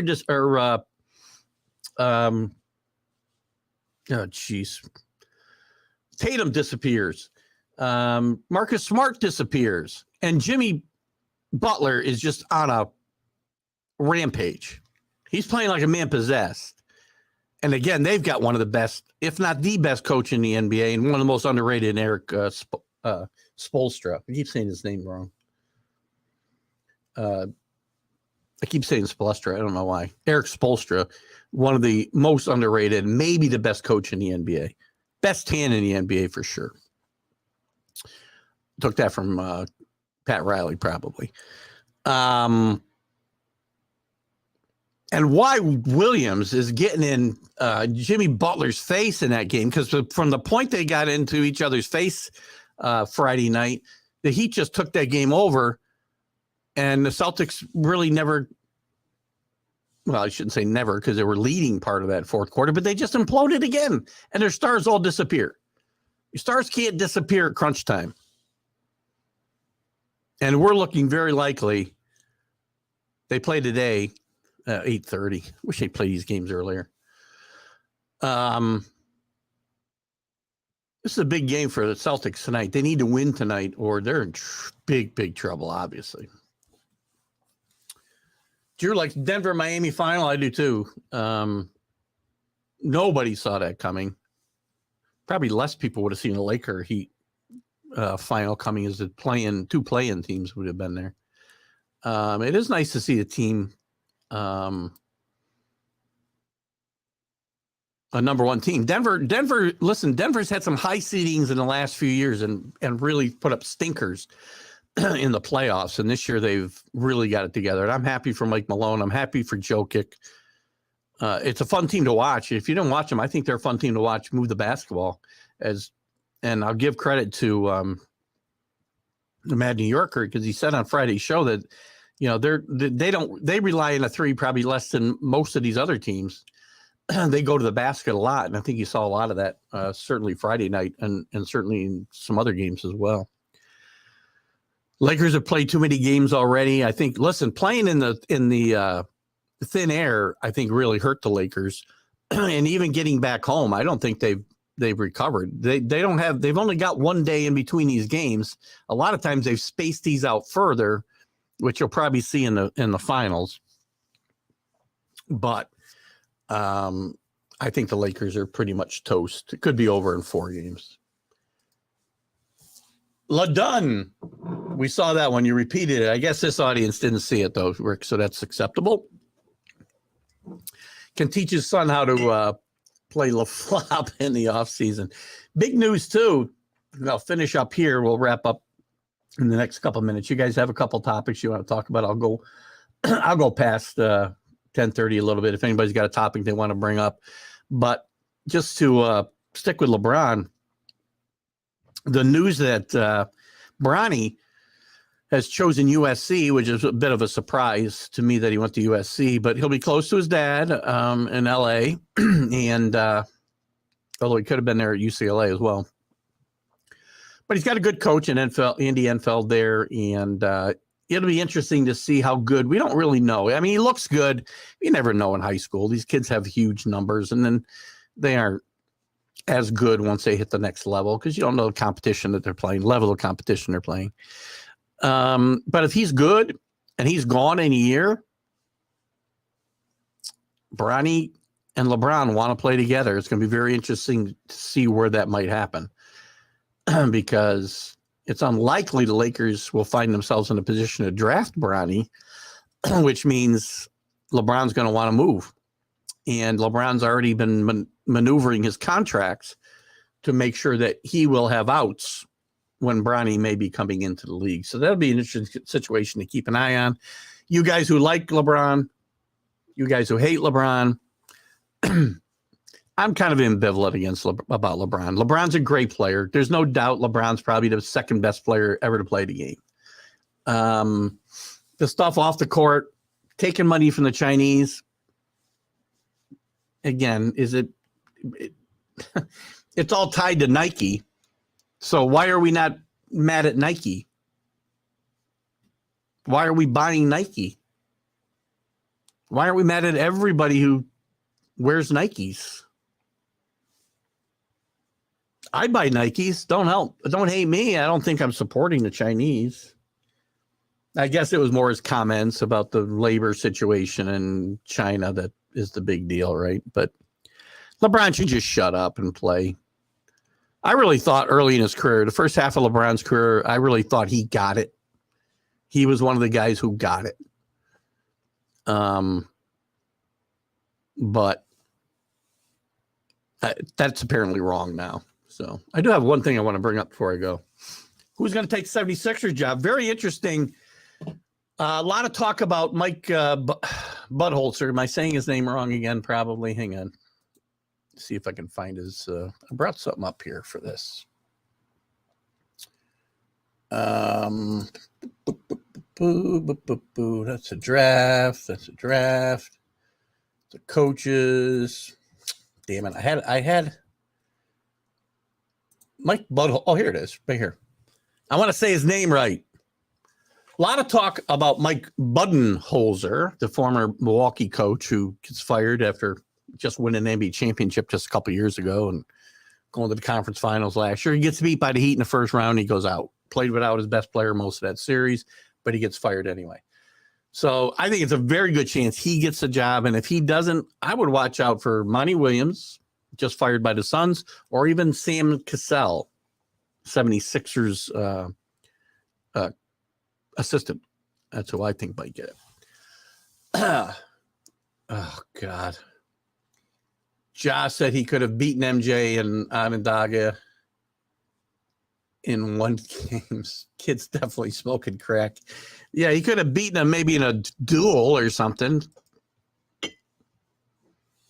That kid needs some help, man. Them Philly fans are hard to keep happy. Yeah, I think you meant you wouldn't touch the job, right? It's a tough job for sure. It's tough coaching the NBA in general. Monty Williams was the NBA coach of the year. Last year? 2 years ago. Doesn't win because they get Kevin Durant and he doesn't get to the finals. He's a good coach. He'll get a job next year. Monty Williams, Mike Budenholzer will all coach in the NBA next year. Most interesting name I see on the 76ers list is Mike D'Antonio. I can't see that. I mean, Budenholzer would be probably a candidate for all the open jobs. Right now, you've got the Pistons. Who you got open? You got the Rockets. Oh, no, they hired their coach. Sorry. By the way, that's the other thing. How does Aduka get a job with what went down in Boston? How's he get another job? I just don't get it.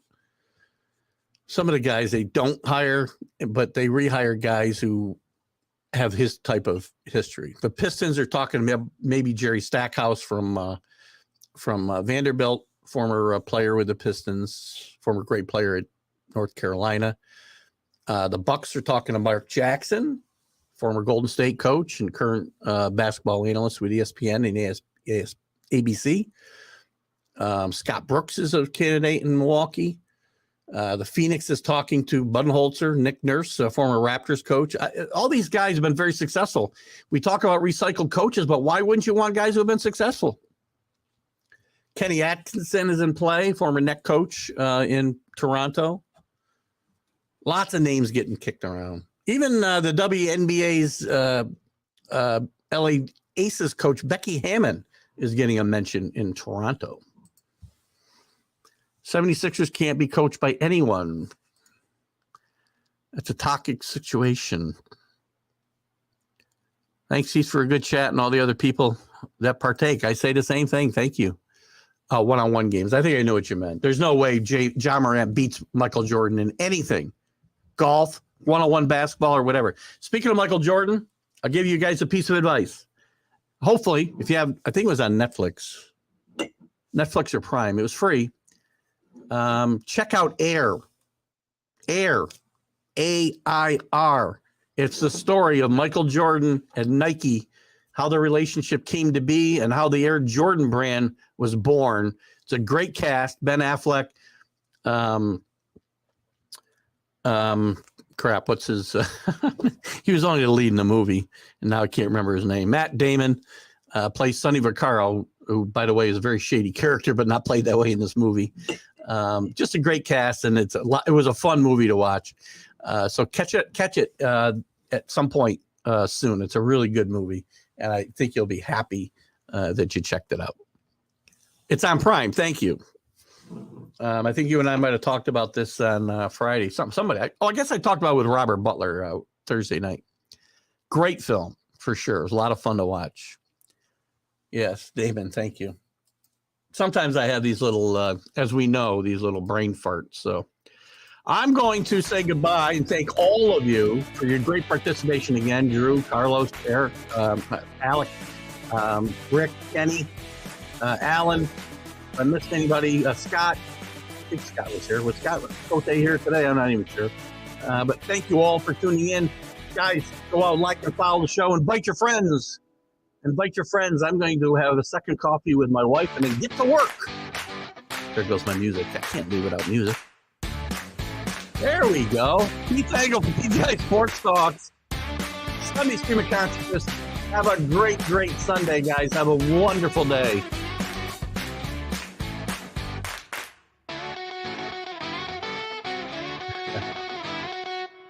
Oh, Billy Pulver too. Thank you. Sorry, Billy, I didn't leave you out.